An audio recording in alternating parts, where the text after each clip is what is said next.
వక్తారమవతు అవతు మాం అవతు వక్తారం. ఓం శాంతి శాంతి శాంతి. అందరికీ నమస్తే. ఈరోజు మనము పెట్టుకున్న విషయము ఈశ్వర స్తుతి, ప్రార్థన, ఉపాసనల గురించి వివరణ. ఇందులో అంటే ఈశ్వరుని యొక్క స్తుతి ఎందుకు చేయాలి, ఈశ్వరుని ఎందుకు ప్రార్థించాలి, ఈశ్వరుని ఎందుకు ఉపాసించాలి. సాధారణంగా మనం ఎప్పుడు కూడా స్థూలంగానే ఆలోచిస్తాం.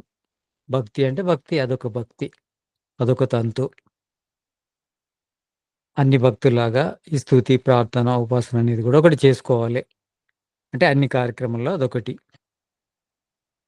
ఇంకా కొంచెము వైదికులైతే బ్రహ్మయజ్ఞము అనే పదం తెలుస్తుంది. అంటే బ్రహ్మయజ్ఞం అంటే ఈశ్వరుని గురించి మనము తెలుసుకునే ప్రయత్నం చేయాలి. ఏ విధంగానైతే 5 యజ్ఞాలు చేస్తామో పంచమహాయజ్ఞాల లోపల బ్రహ్మయజ్ఞం ఒకటి. మొదటిది బ్రహ్మయజ్ఞము, దేవయజ్ఞము, పితృయజ్ఞము, అతిథి యజ్ఞము, బలివైశ్వదేవ యజ్ఞము. అందులో ఇదొకటి అని అనుకుంటాం. ఇక స్తుతి అంటే దేవుణ్ణి స్తుతించడము అందరు చేస్తున్న పనే. ప్రార్థన అంటే దేవుణ్ణి ఎట్లా ప్రార్థిస్తారు కదా, అంటే మనుషులందరికీ తెలిసింది ఒకటే, దేవుణ్ణి ప్రార్థించడమే. ఉపాసన అంటే ఉపాసన ప్రార్థన లాంటిది, అది కూడా ఒకటి అనే భావంతోనే ఉంటాం. ఎప్పుడు కూడా మనము ఏ విషయాన్నైనా స్థూలంగానే ఆలోచిస్తాం, లోపలికి వెళ్ళం. అది అంతే అనుకుంటాం. అది అంతే అనుకుంటాం కనుక ముందుకెళ్ళాం, లోపలికి వెళ్ళాం. ఏదైనా అంతే అనుకుంటాం. ఇది జరుగుతుంది, మనిషి చనిపోతుండంటే అది అంతే. పుట్టిండంటే అది అంతే. లాభమైందంటే అది అంతే. నష్టమైందంటే అది అంతే. కానీ ఈ ప్రపంచంలో జరిగే ప్రతి పని, మనం చేసే ప్రతి పని వెనుక ఒక అర్థం ఉంది, పరమార్థం ఉంది. అది తెలుసుకోవాలి. చాలా లోతుగా వెళ్ళాలి మనం. మన శరీరం బాగుంటేనే మెదడు బాగుంటుంది. మెదడు బాగుంటేనే ఆలోచన బాగుంటుంది. ఆలోచన బాగుంటేనే విషయాల్లో లోపలికి వెళ్ళగలం. లేకుంటే వెళ్ళం. కనుక మనము అంటే అసలు ఈ మనం ఎందుకు పుట్టాం? ఒక ప్రశ్న వేసుకో. అంటే మనం ఎందుకు పుట్టామో మనకే తెలియదు ఫస్ట్. మనం ఎందుకు పుట్టామంటే పుట్టాం అంతే. ఏం చేయాలంటే ఏది చేయాలో అది చేస్తున్నాం అంతే. అసలు మనం పుట్టిన దానికి ఏమైనా ప్రయోజనం ఉందా? మనం చేయవలసింది ఏమైనా ప్రత్యేక కార్యక్రమం ఉందా? మనం ఇంకా ఇప్పుడు కళ్ళతో చూసేదానికంటే, లోకములో కనేదానికంటే ఇంకెక్కువైనా మనం ఏదైనా చేయొచ్చా? లేకపోతే అందరూ చేసేదే మనం చేయడమా? అనేది ఆలోచించాలి. కానీ సాధారణంగా ఎట్లుంటామంటే అందరూ చేసేది మనం చేయడం. పుట్టామా? పుట్టాము. పుట్టిన తర్వాత ఏం చేయాలి?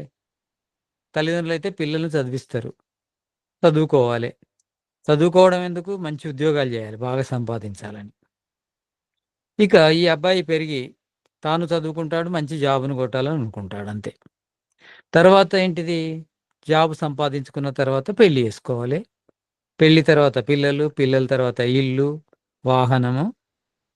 తర్వాత ఆ పిల్లలకి మళ్ళీ పెళ్ళిళ్ళు, చదువులు, ఉద్యోగాలు, మనవళ్ళు, మనవరాళ్ళు. ఇంతేనా జీవితం? అంతే అనుకుంటాం. ఇంతేనా జీవితం అని అనుకోము. అంతే అనుకుంటాం. అట్లా ఏ విధంగానైతే మా ముత్తాత చేసిండో, మా తాత చేసిండో, మా తండ్రి చేసిండో, నా పక్క వాళ్ళు చేస్తుండ్రో, మా అన్నదమ్ములు చేస్తుండ్రో, మా బావమరుదులు, మా బావలు చేస్తున్నారో, ఈ లోకంలో అందరూ చేస్తున్నారు, ఇదే చేస్తున్నారు, అదే నేను చేయాలి. ఇంకా ప్రత్యేకంగా ఏముంటది? అనవసరంగా ఎందుకు ఆలోచించడము అనే ధోరణిలోనే ఉంటాం మనం. కారణం ఏందంటే మన శరీరం గాని, మన వాతావరణం గాని, మన మెదడు గాని బాగా పొల్యూట్ అయి ఉన్నాయి. అంటే కలుషితంతోనే నిండిపోయి ఉన్నాయి గనక ప్రత్యేకమైన ఆలోచన రాదు. సాధారణమైన ఆలోచనే వస్తది. సాధారణమైన ఆలోచన అంటే లోకంలో ఎలా జరుగుతుందో అంతే ఆలోచిస్తాం. అంతకంటే ఎక్కువ ఆలోచించలేము. ఆలోచించినా మన మెదడు నొస్తది. కానీ వాస్తవానికి మనిషి పుట్టింది, అంటే మనిషిగా పుట్టింది, ఈ జగత్తు తయారైంది. ఆనందం కోసమే. అంటే మనము అంటే ఏంటి? మనము అంటే ఆత్మలం. ఆత్మ ఏముంది? ఈ ప్రకృతి నుంచి ఏర్పడ్డ ఈ శరీరము, ఈ శరీరమే ఇలా జీవ పదార్థంగా మారడం ద్వారా అది ఆత్మ అని అనుకుంటున్నాము అని చెప్తారు. కాదు. ఈ జడ పదార్థం నుంచి 2 రకాల పదార్థాలు ఏర్పడ్డాయి. మనకు యోగ శాస్త్రంలో ఒక సూత్రం వస్తుంది. ప్రకాశ క్రియ స్థితిశీలం భూతేంద్రియాత్మకం భోగాపవర్గార్థం దృశ్యం. ఈ జగత్తు 2 రకాలుగా నిర్మించబడింది. 3 రకాల పదార్థాల నుంచి ఏర్పడింది. 3 రకాల పదార్థాలు అంటే సత్వ కణాలు, రజో కణాలు, తమో కణాలు. వీటి లక్షణాలు ఏమున్నాయంటే సత్వ కణాలకు ప్రకాశశీలం ఉంది. ప్రకాశం అనే గుణం ఉంది. ఇక రజో కణాలకు క్రియాశీలం ఉంది. అంటే క్రియ అనే గుణం ఉంది. ఇక తమో కణాలకు స్థితిశీలం ఉంది. అంటే ప్రకాశ క్రియ స్థితిశీలం 3 రకాల గుణాలు గల ఈ 3 రకాల కణాల నుంచే ఈశ్వరుడు ఈ జగత్తును 2 రకాలుగా నిర్మించాడు. భూతేంద్రియాత్మకం. భూతాలుగా, ఇంద్రియాలుగా. భూతాలుగా, ఇంద్రియాలుగా. ఇంద్రియాలు ఎక్కడున్నాయి? మన శరీరంలో ఉంటాయి. భూతాలు ఎక్కడున్నాయి? ప్రకృతిలో ఉంటాయి. అంటే ఈ ప్రకృతిలో ఉన్న భూతాలను మన శరీరం గ్రహించడానికి మన శరీరంలో ఇంద్రియాలున్నాయి. భూతాలను దేన్ని గ్రహించాలి? భూతాల యొక్క గుణాలైన రూపము, శబ్దము, వాసన, స్పర్శ, రుచి వీటిని గ్రహించాలి మనం. అంటే ఆత్మ మన ఇంద్రియాల ద్వారా ఆ విషయాలను గ్రహిస్తే ఆనందం లభిస్తుంది ఆత్మకు. ఆ ఆనందముతో పాటు జ్ఞానం కూడా లభిస్తుంది ఆత్మకి. ఈ జ్ఞానాన్ని పొంది అంటే ఏదైతే ఇంద్రియాల ద్వారా లభిస్తుందో ఆ జ్ఞానాన్ని పొందితే సాధారణమైన జీవితానికి ఇబ్బంది ఏం లేదు. సాధారణంగా జీవిస్తాం. సాధారణమైన సుఖం, సాధారణమైన జ్ఞానం లభిస్తుంది. కానీ మన జ్ఞానము సంపూర్ణంగా, శాశ్వతంగా ఉండాలంటే ఈ సాధారణ జ్ఞానం సరిపోదు. విశేషమైన జ్ఞానం గావాలి. సాధారణమైన జ్ఞానం అంటే మన కళ్ళు ఎంత దూరం చూడగలవో ఆ విషయాలు మాత్రమే చూస్తాం మనం. మన చెవులు ఎంత దూరం వినగలవో ఆ శబ్దాలు మాత్రమే వింటాం. మన ముక్కు ఎంత దూరం వాసన చూడగలదో అది మాత్రమే చూస్తాం. నాలుక గూడా తన నోట్లోకొచ్చిన దాన్ని రుచి చూడగలదు. ఇక చర్మము తనకు తాకిన దాన్ని స్పర్శించగలదు. ఇ దీనివల్లొచ్చే జ్ఞానము చాలా అల్పమైంది. ఇంద్రియాల ద్వారా వచ్చే జ్ఞానం. అందుకే ఈశ్వరుడు ఓం మృతంచ సత్యంచ అవిద్ధా తపసో అద్య జాయత తతో రాత్ర్యజాయత తతః సముద్రో అర్ణవః. అతడేం చేశాడంటే ఈ భూతేంద్రియము అంటే భూతాత్మకము, ఇంద్రియాత్మకమైన ఈ జగత్తుతో పాటు అంటే భూతేంద్రియాత్మకమైన జగత్తు సత్వ, రజో, తమో కణముల నుంచి ఏర్పడింది. ఇక ఈశ్వరుడు తన జ్ఞానం నుండి ఋతంచ ఋగ్వేదము, యజుర్వేదము, సామవేదము, అథర్వవేదాల జ్ఞానాన్ని సృష్టి ప్రారంభం లోపల ఋషుల హృదయములందు ప్రకటింపజేశాడు. ఎందుకు ప్రకటించాడంటే మనకు మన ఇంద్రియాల ద్వారా గ్రహించే జ్ఞానం మాత్రమే సరిపోదు. ఇంద్రియాల ద్వారా పొందే సుఖం మాత్రమే సరిపోదు ఈ ఆత్మకు. కనుక ప్రత్యేకమైన జ్ఞానాన్ని ఇచ్చాడు. ఆ జ్ఞానంలో ఏముంటుంది? ఆ జ్ఞానములో ప్రకాశక్రియ స్థితిశీలం భూతేంద్రియాత్మకం భోగాపవర్గార్థం దృశ్యం. భోగము, అపవర్గము ఇవి 2 ఏ విధంగా సాధించాలో ఉంటుంది అందులో. భోగము అంటే భౌతికమైన సుఖము. భౌతికమైన సుఖము అంటే మన ఇంద్రియాల ద్వారా భూతాలలోని విషయాలను గ్రహించి పొందే సుఖాన్ని భౌతిక సుఖం అంటారు. ఎప్పుడైనా సుఖం లభించాలంటే ఈ భౌతిక సుఖం లభించాలంటే ఇంద్రియాలకు బయట ఉన్న భూతాలకు కలయిక జరగాలి. అంటే ఈ ఇవి 2 సంయోగం చెందితేనే ఆత్మకు ఆనందం లభిస్తుంది. భౌతిక ఆనందం. ఈ ఈ ఆనందం ఇవ్వడం కోసం భూతాల ద్వారా అంటే భౌతికమైన ఆనందం మనం పొందడం కోసము. తర్వాత అపవర్గము అంటే భూతాల సహాయం లేకుండా, ఇంద్రియాల సహాయం లేకుండా ఆత్మ నేరుగా పరమాత్మ ఆనందాన్ని పొందడం కోసము ఏదైతే ప్రక్రియ ఉందో దాన్ని అపవర్గం అంటారు. ఇవి 2 ఏ విధంగా లభిస్తాయో వేదాలలో ఉంది.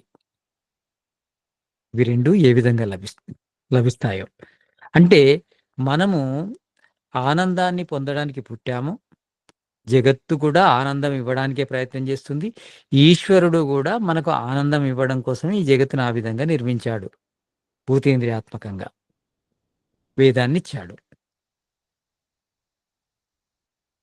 దాన్ని మనము అంటే ఆ జ్ఞానాన్ని ఉపయోగించుకొని మనము ఈ భోగాన్ని, అపవర్గాన్ని సాధించాలి. సాధించడం కోసము అంటే భోగము దేని మీద ఆధారపడుంది? అపవర్గము దేని మీద ఆధారపడుందంటే 2 కూడా ఈశ్వరుని మీదనే ఆధారపడున్నాయి. ఎలాగంటే మనకు సుఖం రావాలంటే ఈశ్వరుడే ఇవ్వాలి. సుఖమొస్తుందంటే ఇంద్రియాలిచ్చాడు గనక, ఆ భూతాల్లో విషయాలిచ్చాడు గనక మనకు సుఖమొస్తుంది. అంతేగాదు అవి ఇస్తే సరిపోవు. అవి మనకు లభించాలి. లభిస్తే కూడా సరిపోవు. మనకు అనుకూలమైనయి లభించాలి. ప్రతికూలమైనయి లభిస్తే దుఃఖమే. అనుకూలంగా లభించాలి. ఆ విషయాలు గూడా ఇంద్రియాలు కోరుకున్న విధంగా లభించాలి. లభించినప్పుడు మనకు భౌతిక సుఖం లభిస్తుంది. మరి అవి లభించాలంటే ఈశ్వరుడు మనను ధర్మ మార్గంలో వెళ్ళమని జెప్పాడు. భౌతిక సుఖాలకు గూడా ధర్మం గావాలి. ఒక మోక్ష సుఖానికే, అపవర్గానికే గాదు. ఏ సుఖం మనం అనుభవించాలి? ఈ ఆత్మ ఏ సుఖాన్ని పొందాలన్నా ఈశ్వరుడివ్వాలి. ఈశ్వరుడెప్పుడిస్తాడు? మనం న్యాయంగుంటేనే ఇస్తాడు. అంటే మనం న్యాయంగా ఉండడం అంటే వేదానికి అనుకూలంగా వర్తించాలి. అంటే ధర్మానికి అనుకూలంగా మనము ప్రవర్తించాలి. ధర్మానికి అనుకూలంగా ప్రవర్తించాలి అంటే ధర్మమేంటో తెలియాలి. ధర్మమేంటో తెలియాలి. తెలిసినప్పుడు మనము అంటే వేదములో ఏముంటుందసలు? ధర్మం ఉంటుంది. వేదో అఖిలో ధర్మమూలం అనే సూత్రం. అంటే వేదము లోపల అంటే వేదము అంతా కూడా ధర్మం గురించే చెప్తుంది. వేదంలోని ప్రతి శబ్దం ఏం చెప్తుంది? ధర్మం చెప్తుంది. ధర్మం అంటే ఏంది? కేవలము కర్మలేనా? కాదు. నా కర్మే ఉభయ దర్శనాత్. ఒక కర్మ గురించే చెప్పదు వేదం. ఉభయ దర్శనాత్ అంటే స్వరూపం గురించి కూడా చెప్తుంది. అంటే ఈ సత్వ, రజో, తమో కణాల నుంచి ఈ కనిపించే జగత్తు, ఆ జగత్తు నుంచి ఈ స్థూల శరీరం, మానవ దేహము ఎలా ఏర్పడిందనేది వేదం చెప్తుంది. ఇది స్వరూప జ్ఞానం. ఈ శరీరము ఈ ప్రకృతి నుంచి ఏ విధంగా ప్రయోజనం పొందాలి? అంటే భోగాన్ని, అపవర్గాన్ని పొందాలనేది గూడా ఏ కర్మలు చేస్తే లభిస్తుందో కూడా వేదం చెప్తుంది. అంటే మనం ఎలాంటి కర్మలు చేస్తే ఈ ప్రకృతి ద్వారా మనము భోగాన్ని, అపవర్గాన్ని అనుభవిస్తాం. ఏదైనా మనకు లభించాలంటే శరీరము, ప్రకృతి కలవాలి. మన శరీరం తయారైందంటే గూడా ఈ ప్రకృతి నుంచే. ఈ శరీరము జీవిస్తుంది అంటే గూడా ప్రకృతికి, శరీరానికి ఉన్న సంబంధమే జీవింపజేస్తుంది మనం. అంటే ప్రకృతి నుంచి గాలిని తీసుకోవాలి, ప్రకృతి నుంచి నీళ్ళని తీసుకోవాలి, ప్రకృతి నుంచి ఆహారాన్ని తీసుకోవాలి, ప్రకృతి నుంచి అవసరాలు తీర్చుకోవాలి. ప్రకృతి వల్లనే జీవింపబడుతుంది ఈ శరీరం. శరీరం పోషించబడుతుందంటే ప్రకృతి ద్వారా. ప్రకృతి లేక శరీరము జీవించలేదు. తర్వాత ఈ ప్రకృతి ద్వారానే జ్ఞానాన్ని పొందుతుంది. ఈ ప్రకృతి ద్వారానే ఆనందాన్ని పొందుతుంది. ఇదే ప్రకృతి ద్వారా అపవర్గాన్ని కూడా పొందుతుంది. అంటే మోక్ష సుఖాన్ని కూడా ఇదే ప్రకృతి ద్వారా పొందుతుంది. ఈ ప్రకృతిని మనం కరెక్ట్ వాడుకోవడం అంటే ప్రకృతి స్వరూప జ్ఞానాన్ని పొంది స్వరూప ఈ ప్రకృతితోని మనం ఏ విధంగా కర్మలు చేయాలో అది తెలుసుకున్నప్పుడు మనకు ఈ ప్రకృతి నుంచే భోగము, అపవర్గం వస్తాయి. ఇవి రావాలంటే మనము ఈశ్వరుని యొక్క జ్ఞానమైన వేదాన్ని చదవడమే కాదు. ఈశ్వరుని మనము స్తుతించాలి. ఎందుకు? ఈ జగత్తు లోపల 3 తత్వాలున్నాయి.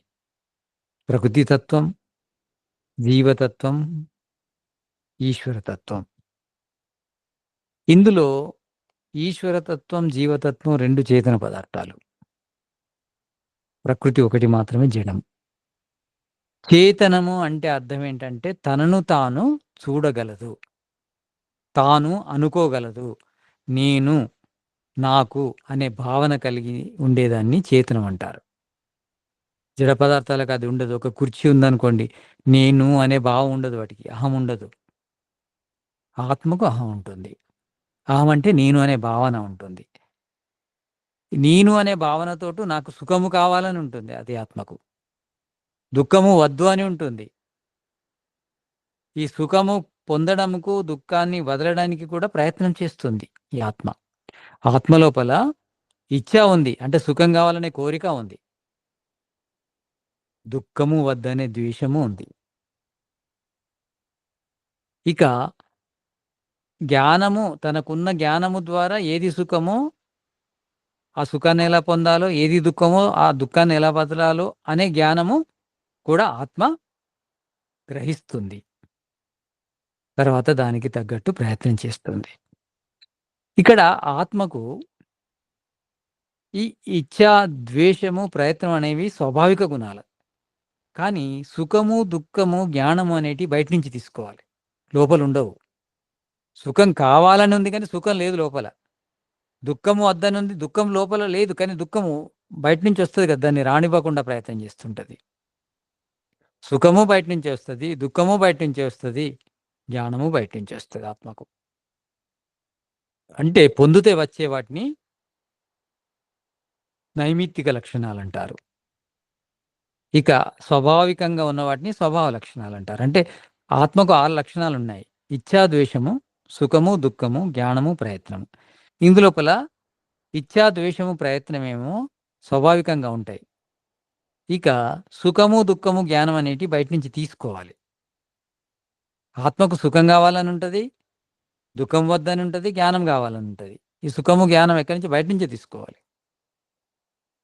అంటే జ్ఞానము తీసుకుంటే ఈ ఆత్మ ప్రయత్నం చేసి ఆ జ్ఞానం ద్వారా సుఖాన్ని పొందగలదు.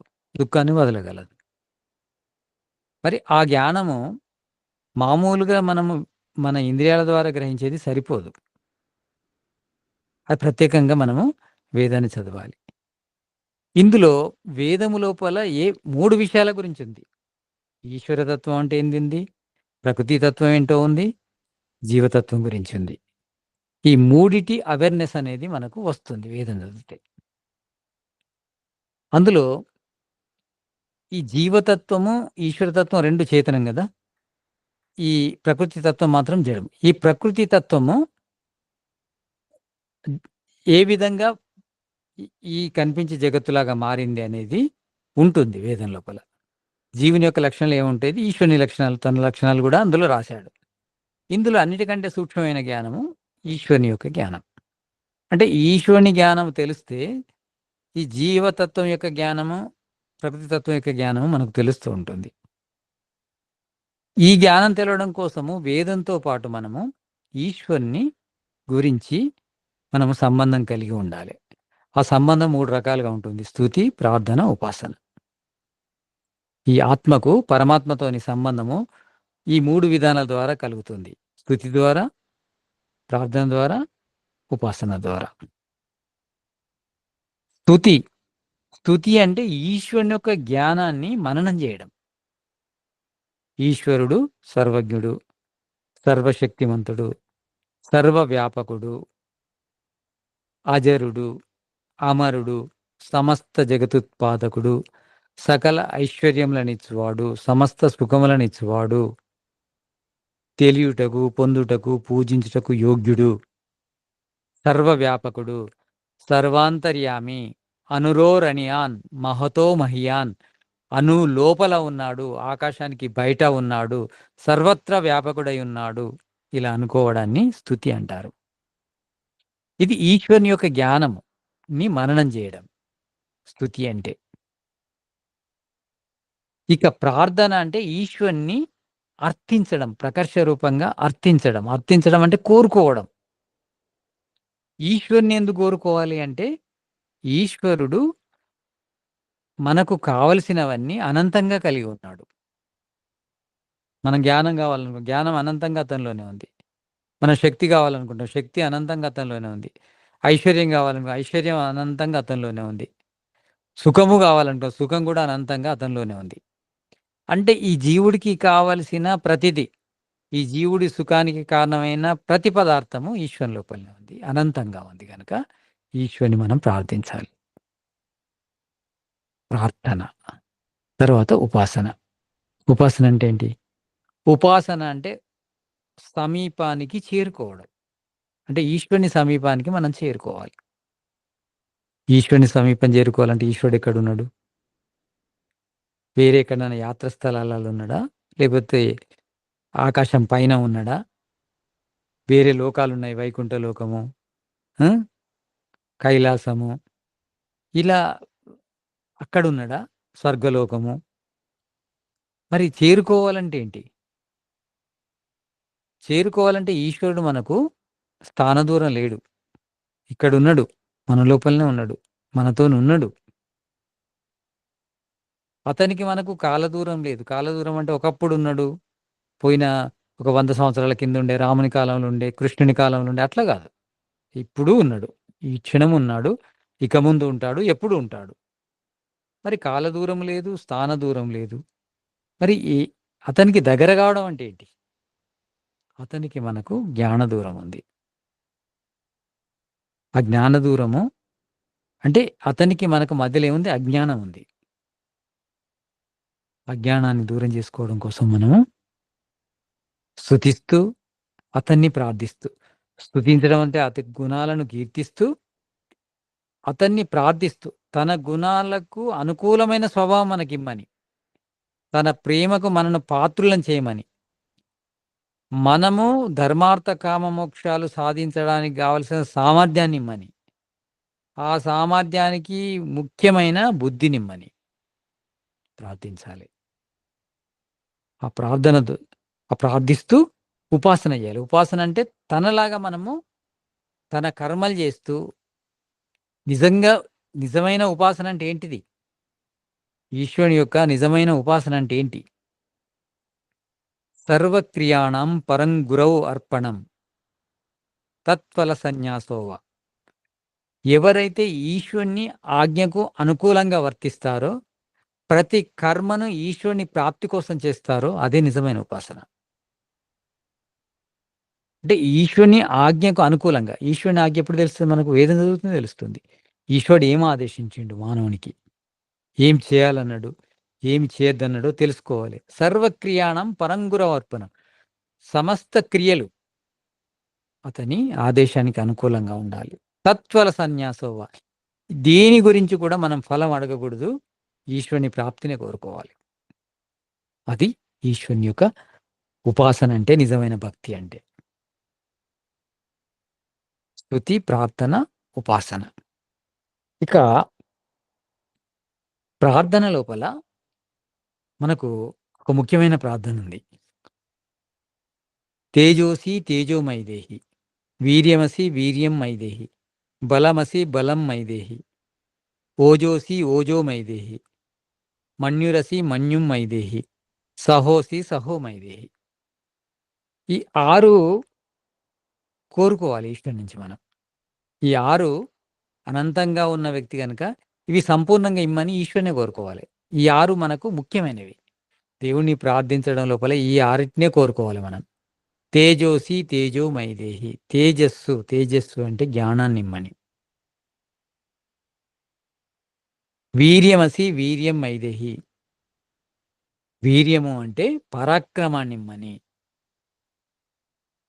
పరాక్రమం అంటే చొచ్చుకుపోయే స్వభావాన్నిమ్మని. అంటే ధర్మం విషయం లోపల, సత్యం విషయం లోపల, మంచి విషయం లోపల, పుణ్యం విషయం లోపల, న్యాయం విషయం లోపల చొచ్చుకుపోగలగాలి మనం. ఒక బాణంలాగా వెళ్ళిపోవాలి. వెనుతిరగకూడదు. ముందుకే వెళ్ళిపోవాలి. చెరైవైతి చెరైవైతి. ముందుకే వెళ్ళిపోతుండాలి. ఆగిపోకూడదు. సాగిపోవాలి. దా అంటే వీర్యము అంటే సాగిపోవడం. పరాక్రమంగా ముందుకు వెళ్ళిపోవడం. అలాంటి శక్తిని కోరుకుంటున్నాం ఈశ్వర దగ్గర నుంచి. బలమసి బలం మైదేహి. బలాన్నిమ్మని. అంటే ఈ శరీరానికి బలాన్నిమ్మని. గుండెకు బలాన్నిమ్మని. బుద్ధికి బలాన్నిమ్మని. మనసుకు బలాన్నిమ్మని. ఆత్మకు బలాన్నిమ్మని. అన్ని బలాలిమ్మని కోరుకుంటున్నాం. ఆర్థిక బలాన్నిమ్మని. జన బలాన్నిమ్మని. అన్ని బలాలు కోరుకుంటున్నాం. బలమసి బలం మైది. అన్ని బలాలు అతని దగ్గరనే ఉన్నాయి. జనము అతనిదే. ధనము అతనిదే. ఈ శరీరము అతనిదే. శరీరంలోని ప్రతి అంగం యొక్క శక్తి అతనిదే. అన్నీ అనంతంగా ఉన్నవాడు గనక ఆ బలాన్ని మనం కోరుకుంటున్నాం. ఓజోసి ఓజోమైది. సామర్థ్యాన్నిమ్మని. సామర్థ్యం అంటే పని చేసే నైపుణ్యత. ప్రతి పనిని నైపుణ్యంగా చేసే శక్తిని మనం కోరుకుంటున్నాం ఈశ్వరుని. ఓజోసి ఓజోమైది. అది అతని దగ్గర అనంతంగా ఉంది. ఇంత గొప్ప ఈ వివిధ రకాలు అయిన ఈ జగత్తునే తయారు చేసిన వ్యక్తి. అతని దగ్గర అనంతమైన సామర్థ్యం ఉంది. అంటే విచిత్రమైన నైపుణ్యత ఉంది అతని దగ్గర. అది ఇమ్మని కోరుకుంటున్నాం. ఓజోసి ఓజో మైదేహి. మన్యురసి మన్యుం మైదేహి. మన్యువు అంటే చెడును అంతమొందించే స్వభావం. చెడును అంతమొందించి దాని స్థానం లోపల మంచిని నిలిపే స్వభావం మన్యువు అంటే. అంటే అది మనలో ఉన్న చెడును కూడా మనము ద్వేషించే స్వభావంగా, అంటే మన నుంచి ద్వేషము అంటే మన నుంచి దూరం చేయాలి. మన చుట్టూ ఉన్న సమాజం నుంచి కూడా చెడును దూరం చేసే సామర్థ్యం ఇమ్మని. అంటే సమాజములో గాని, ప్రకృతిలో ఉన్న చెడు గాని, మనలో ఉన్న చెడు గాని దూరం చేసే సామర్థ్యమే మన్యువు. దీన్ని దూరం చేయాలి. చెడును దూరం చేసే శక్తిని మన్యువు అంటారు. అది ఇమ్మని కోరుకుంటున్నాం. తర్వాత సహోసి సహోమైదేహి.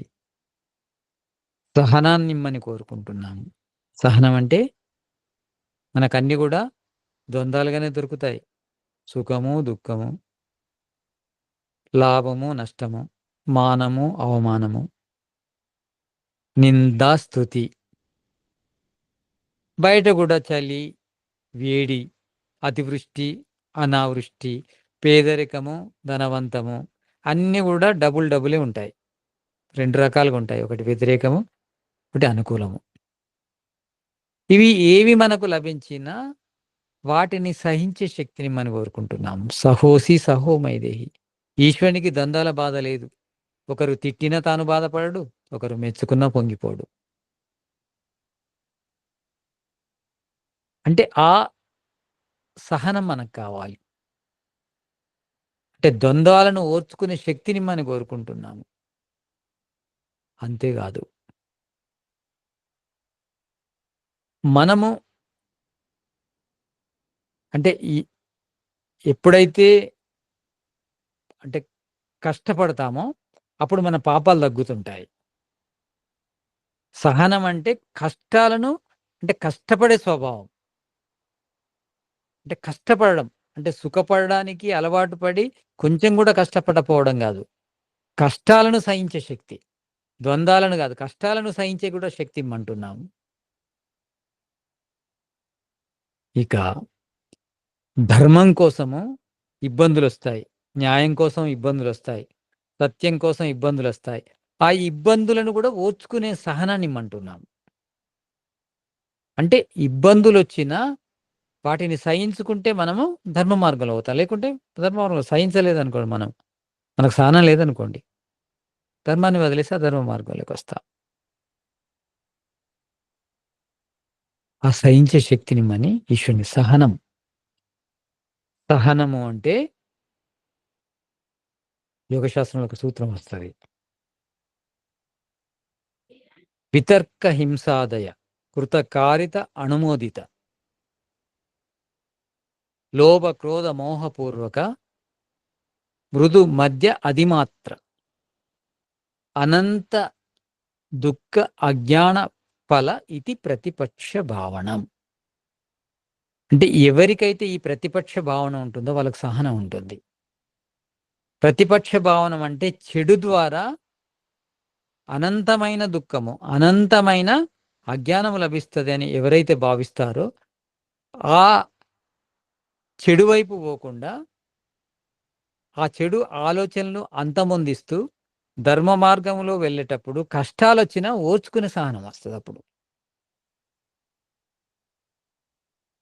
అలాంటి సహనాన్ని మని ఈశ్వరుని ప్రార్థించాలి. మనం ఈశ్వరుని ప్రార్థన అంటే అది. ఇలా ప్రార్థన చేయడం ద్వారా ఈశ్వరుని యొక్క సహాయం లభిస్తుంది. మనకు ఉత్సాహం లభిస్తుంది. ఎందుకంటే ఈశ్వరుడు మనం పుణ్యము చేస్తే పుణ్యానికి సుఖమనే ఫలాన్ని ఇస్తాడు. కానీ ఆ సుఖమైన ఫలము అంటే మనం ఏది కోరుకుంటే అదే ఇస్తాడు. సుఖం ఒకే రకంగా లేదు, అనేక రకాలుగా ఉంది.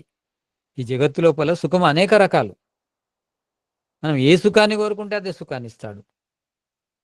ఈ సుఖాలు ఏవి వద్దు అంటే మోక్ష సుఖాన్ని ఇస్తాడు. వైరాగ్యం అంటేనే అది కదా. ఈశ్వర ప్రణిధానం అంటేనే అది కదా. తత్ఫల సన్యాసోవా, ఏ ఫలం నాకొద్దు, ఏ సుఖము నాకొద్దు, ఈ భౌతిక సుఖాలు ఏవి నాకొద్దు అనుకుంటే తన యొక్క సుఖాన్ని ఇస్తాడు, మోక్ష సుఖాన్ని. ఈశ్వరుడు మనం ఏమి కోరుకుంటే అదే ఇస్తాడు. నువ్వు పుణ్యకర్మలు చేస్తూ మంచి జన్మ రావాలి, నాకు స్వర్గం లభించాలి, దేవతల జన్మలు లభించాలి, దివ్యమైన జన్మలు లభించాలంటే అవే లభిస్తాయి. నాకొద్దు, మళ్ళీ జన్మే వద్దు అని నువ్వు నిష్కామంగా నువ్వు కర్మలు చేస్తే ఈశ్వరుడు నీకు తన దగ్గరికి తీసుకెళ్తాడు, తన ప్రాప్తినే కలగజేస్తాడు. మనం ఏది కోరుకుంటే అదే చేస్తాడు ఈశ్వరుడు. ఎందుకు కోరుకోవాలి ఈశ్వరుని అంటే ఈశ్వరుడు న్యాయకారే. న్యాయకారి ఏంటి? పుణ్యం చేస్తేనే సుఖమిస్తాడు. కానీ ఏమి సుఖం ఇవ్వాలనేది మనకు వదిలిపెట్టాడు. ఆ ఎంపిక మన చేతిలో ఉంటుంది. మనం ఏది కోరుకుంటే అదే ఇస్తాడు. కనుక మనం కోరుకోవాలి. మనం ఏం కోరుకోవాలి? తేజస్సునిమ్మని కోరుకోవాలి, వీర్యాన్నిమ్మని కోరుకోవాలి, బలాన్నిమ్మని కోరుకోవాలి, సామర్థ్యాన్నిమ్మని కోరుకోవాలి, మన్యువునిమ్మని కోరుకోవాలి, సహనాన్నిమ్మని కోరుకోవాలి. అవి ఇచ్చిండనుకోండి వారు అన్నీ సాధిస్తాం. ప్రార్థన, ఉపాసన. ఉపాసన అంటే ఈశ్వరుణ్ణి ఉపాసించడానికి ఈశ్వరుడి జ్ఞానాన్ని పొందుతూ ఈశ్వరుని లాంటి వ్యక్తిత్వాన్ని, స్వభావాన్ని అలవర్చుకుంటూ ఈశ్వరుని పొందడం కోసం యోగ సాధన చేయాలి. ఉపాసన అంటే యమ, నియమ, ఆసన, ప్రాణాయామ, ప్రత్యాహార, ధారణ, ధ్యాన, సమాధి వరకు వెళ్ళగలగాలి. అంటే యమ నియమాలు పాటిస్తూ ఈ ఆసన, ప్రాణాయామ, ప్రత్యాహార ధారణలు సాధిస్తూ ధ్యానాన్ని చేస్తూ సమాధి స్థితిని పొంది ఆ సమాధి స్థితి లోపల మొదటిది ఏంటిది? సంప్రజ్ఞాత సమాధి ఏర్పడుతుంది. ఆ సంప్రజ్ఞాత సమాధి నుంచి పరవైరాగ్యాన్ని పొంది అసంప్రజ్ఞాత సమాధిని పొందాలి. అసంప్రజ్ఞాత సమాధి నుంచి పరమాత్మ దర్శనం అవుతుంది. దాన్ని జీవన్ముక్తి అంటారు. అప్పటికి ఈ ఆత్మ యొక్క ప్రయత్నం అయిపోయినట్టు. అప్పటి వరకు కొనసాగుతూనే ఉంటుంది. అంటే మనము స్తుతి ఎందుకు చేయాలి, ప్రార్థన ఎందుకు చేయాలి, ఉపాసన ఎందుకు చేయాలంటే ఆనందం యొక్క అంతిమ స్థితిని చూడాలి, ఆనందం యొక్క అంతాన్ని చూడాలి, ఆ అనంతమైన ఆనందాన్ని పొందడం కోసం ఈ స్తుతి, ప్రార్థన, ఉపాసన. వేదము కంటే కూడా సుప్రీం నాలెడ్జ్ ఎక్కడ ఉంటుంది? ఈశ్వరుని లోపల ఉంటుంది. ఎందుకంటే వేదాన్ని తయారు చేసింది ఈశ్వరుడు గనుక. ఆ వేద జ్ఞానాన్ని పొందుతూ ఈశ్వరుని జ్ఞానాన్ని కూడా నేరుగా పొందడం కోసం ప్రయత్నం చేయాలి మనం. ఆ ఈశ్వరుని జ్ఞానాన్ని పొందడము స్తుతి అవుతుంది. ఈశ్వరుని అర్థించడము అంటే ఈశ్వరుని యొక్క స్వభావాలు ఏవైతే తెలుసుకున్నామో, ఆ స్వభావాలు మనకు కావాలని కోరుకోవడము ప్రార్థన అవుతుంది. అలా ప్రార్థిస్తూ అలాంటి శక్తిని పొంది యోగ సాధన ద్వారా ఈశ్వరునే పొందడము ఉపాసన అవుతుంది. అలా ఈశ్వరుని యొక్క స్తుతి, ప్రార్థన, ఉపాసనలు మనం చేయాలి. అప్పుడే మన జన్మ సఫలమవుతుంది. ఈశ్వరుడు లేడు అంటే వాళ్లకు మిడిమిడి జ్ఞానం ఉన్నట్టే. ఈశ్వరుడు ఉన్నాడు, ఆత్మ ఉంది, ప్రకృతి ఉంది. 3 ఉన్నాయి. ఈశ్వరుడు కర్త, ఈ ఆత్మ భోక్త, ప్రకృతి ఏమో భోగ్య పదార్థం. 3 ఉండాలి. భోగించే పదార్థం ఉండాలి, భోగించేవారుండాలి, భోగించే పదార్థాన్ని భోగించే వారికి అందించేవారుండాలి. ఈ 3 తత్వాలు నమ్మవలసింది. 3 తత్వాలు నమ్మితేనే సత్యం అర్థమవుతుంది. 3 తత్వాల్లో ఏ ఒక తత్వాన్ని నమ్మకపోయినా సత్యం అనేది అసంపూర్ణంగా ఉంటుంది. అసంపూర్ణ సత్యాన్ని సత్యం అనరు. అసత్యమే అంటారు. కనుక ఈశ్వరుని మనం ప్రార్థించాలి. ఈశ్వరుని ప్రార్థిస్తే ఈశ్వరుని చేరుకుంటాం. ఈశ్వరుని చేరుకోవడం కోసమే ఈశ్వరుడు ఈ జగత్తును నిర్మించాడు. జీవులను తన దగ్గరికి తీసుకోవడం కోసం. లోకవత్ క్రీడా కైవల్యం. ఈశ్వరుడు ఈ జగత్తును ఎందుకు నిర్మించాడంటే ఈ జీవులను కైవల్యంలోకి తీసుకెళ్లడం కోసం. కైవల్యము అంటే ఏందంటే కేవలం చేయడం కోసం, ఒంటరి చేయడం కోసం. మరి జీవులు ఒంటరిగా లేవా? లేవు. ఎలా ఉన్నాయి? ప్రకృతి లోపల బంధించబడి ఉన్నాయి. ప్రకృతి లోపల బంధించబడి ఉన్నాయి గనుక ఈ ప్రకృతికి 2 లక్షణాలున్నాయి. సుఖము, దుఃఖము. ఇవి 2 అనుభవించవలసొస్తుంది. ఆ సుఖము ఎంతో కష్టపడితే లభిస్తుంది. కానీ అది సంపూర్ణం గాదు, శాశ్వతం గాదు. కనుక మనము ఈ సంపూర్ణ శాశ్వత సుఖాన్ని పొందాలంటే ఈ ప్రకృతి నుంచి బయటపడాలి. ప్రకృతి నుంచి బయటపడాలడాన్ని కైవల్యం అంటారు. ప్రకృతి నుంచి బయటపడాలంటే ఈ ప్రకృతి నుంచి బయటపడి దేన్ని పొందుతామో దాని గురించి తెలియాలి. అదే ఈశ్వరుడు. అంటే ఈ ప్రకృతి నుంచి మనం వేరు కావాలంటే ఈ రూమును మనం ఖాళీ చేయాలి. ఇల్లును ఖాళీ చేయాలంటే ఇంకో ఇల్లు చూసుకోవాలి ఫస్ట్. మన అసలైన ఇల్లుంది బ్రహ్మలోకం. ఈ దుఃఖ మిళితమైన ఈ భౌతిక జగత్తు నుంచి అసలే దుఃఖము లేని అనంత ఆనందయుక్తమైన ఆ బ్రహ్మలోకాన్ని చేరుకోవడం కోసము ఈశ్వరుడు ఈ జగత్తును రచించాడు. దీనికి సంబంధించిన జ్ఞానాన్ని వేదం లోపల మనకు ప్రకటించాడు. అతని వేద జ్ఞానం గాని, ఈ సృష్టి జ్ఞానం గాని, మనకు సుఖం గాని లభించాలంటే ఈశ్వరుడు ఒక్కడే గతి మనకు. అతన్ని స్తుతించాలి, అతన్ని ప్రార్థించాలి, అతన్ని ఉపాసించాలి. అప్పుడే మనము సంపూర్ణ ఆనందాన్ని పొందుతాము. శాశ్వతంగా ఉంటుందది. ఈ జగత్తు యొక్క ప్రయోజనం అదే. ఈశ్వరుని యొక్క ప్రయోజనం అదే. ఈ జీవుడి యొక్క ప్రయోజనం అదే. ప్రకృతి కనిపించే దృశ్యంలా మారిందంటే ఆనందం కోసమే. ఈశ్వరుడు ఈ ప్రకృతిని నిర్మించిండంటే ఆనందం కోసమే.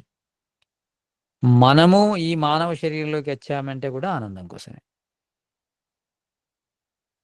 ఈ శరీరంలోకి రాకుండా ముక్తిని పొందలేము. మానవ శరీరంలోకి వస్తేనే మానవ మస్తిష్కం మాత్రమే ఈ ఆత్మను పరమాత్మ దగ్గరికి చేర్చగలదు. లేకుంటే చేర్చడం సాధ్యం కాదు. మానవ మస్తిష్కానికి మాత్రమే ఆ సామర్థ్యం ఉంది. అంటే ఈ జగత్తు నుంచి ఆత్మను కైవల్యానికి తీసుకెళ్లే సామర్థ్యము ఈ మానవ మేధస్సుకు మాత్రమే ఉంది. మానవ మస్తిష్కానికి మాత్రమే ఉంది. కనుక మానవుడిగా పుట్టిన మనము మన మస్తిష్కాన్ని పెంచడం కోసము ఆరోగ్యాన్ని కాపాడుకుంటూ వేదాధ్యయనం చేస్తూ ఈశ్వరుని యొక్క స్తుతి ప్రార్థోపాసనలు చేయాలి. స్తుతి, ప్రార్థన, ఉపాసన. తప్పకుండా మనకు సంపూర్ణ జ్ఞానం లభిస్తుంది. ఆ సంపూర్ణ జ్ఞానం ద్వారా మనము పవిత్రులమైపోతాము. ఆ పవిత్రత ద్వారా మనము పరమార్థం చేస్తాము. ఆ పరమార్థం ద్వారా ఆ పరమాత్మను పొందుతాము. కనుక మనం అలా ప్రయాణం చేయాలి. దీనిలో మీకేమైనా సందేహాలుంటే అడగవచ్చు. మీరు ప్రశ్నలతో ఉండండి. నెక్స్ట్ నేనేమనుకుంటున్నా అంటే నేనే ప్రశ్న వేసుకొని నేనే జవాబు చెప్పాలనుకుంటున్నా. కానీ అంతకంటే మీరు అడిగితే బాగుండు అనేది నా ఉద్దేశం.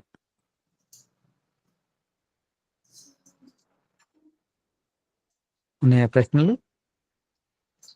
నమస్తే దేవి గారు, గురూజీ. ఏమైనా ప్రశ్నలు ఉన్నాయండి? నమస్తే జీ, చెప్పండి. గురూజీ, ఇప్పుడు బ్రహ్మలోక ప్రాప్తే జీవుడి యొక్క అంటే పరమేశ్వరుని ఉపాసించడం వల్ల బ్రహ్మలోక ప్రాప్తిని పొందడమే జీవుడి యొక్క ముఖ్య లక్ష్యం అంటున్నారు కదా. మరి ఆ బ్రహ్మలోక ప్రాప్తిని పొందేదానికి వేదము ఎటువంటి అనుష్ఠానాన్ని అనుసరించాలి మానవుడు ప్రతి దైనందిక జీవనంలో అనేది ఏమన్నా తెలియజేస్తారా గురూజీ గారు? దైనందిన జీవితం లోపల అంటే మన దినచర్య లోపల పంచమహాయజ్ఞాలు ఉన్నాయి. పంచమహాయజ్ఞాల లోపల బ్రహ్మయజ్ఞం మొదటిది. బ్రహ్మయజ్ఞము కోసమే మిగతా 4 యజ్ఞాలు. బ్రహ్మను లక్ష్యమే.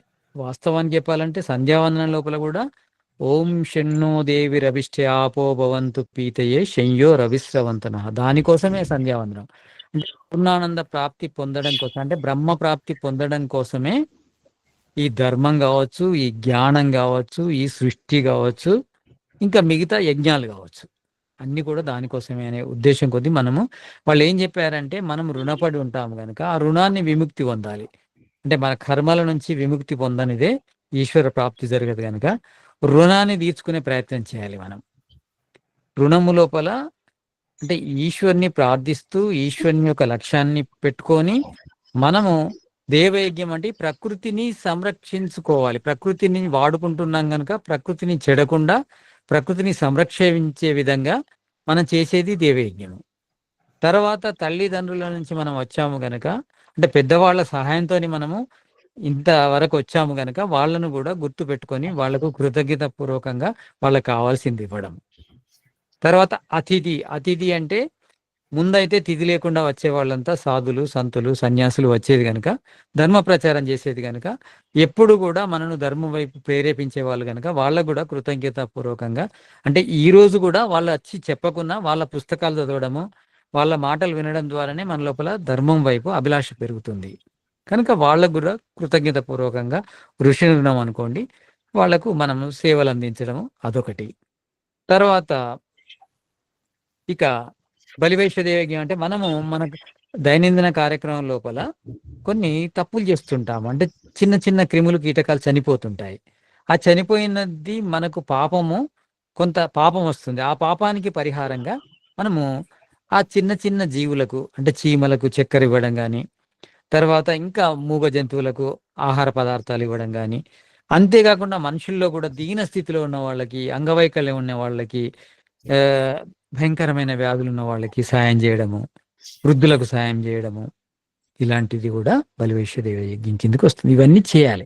ఇవన్నీ ఏంటి? పుణ్యకర్మలు.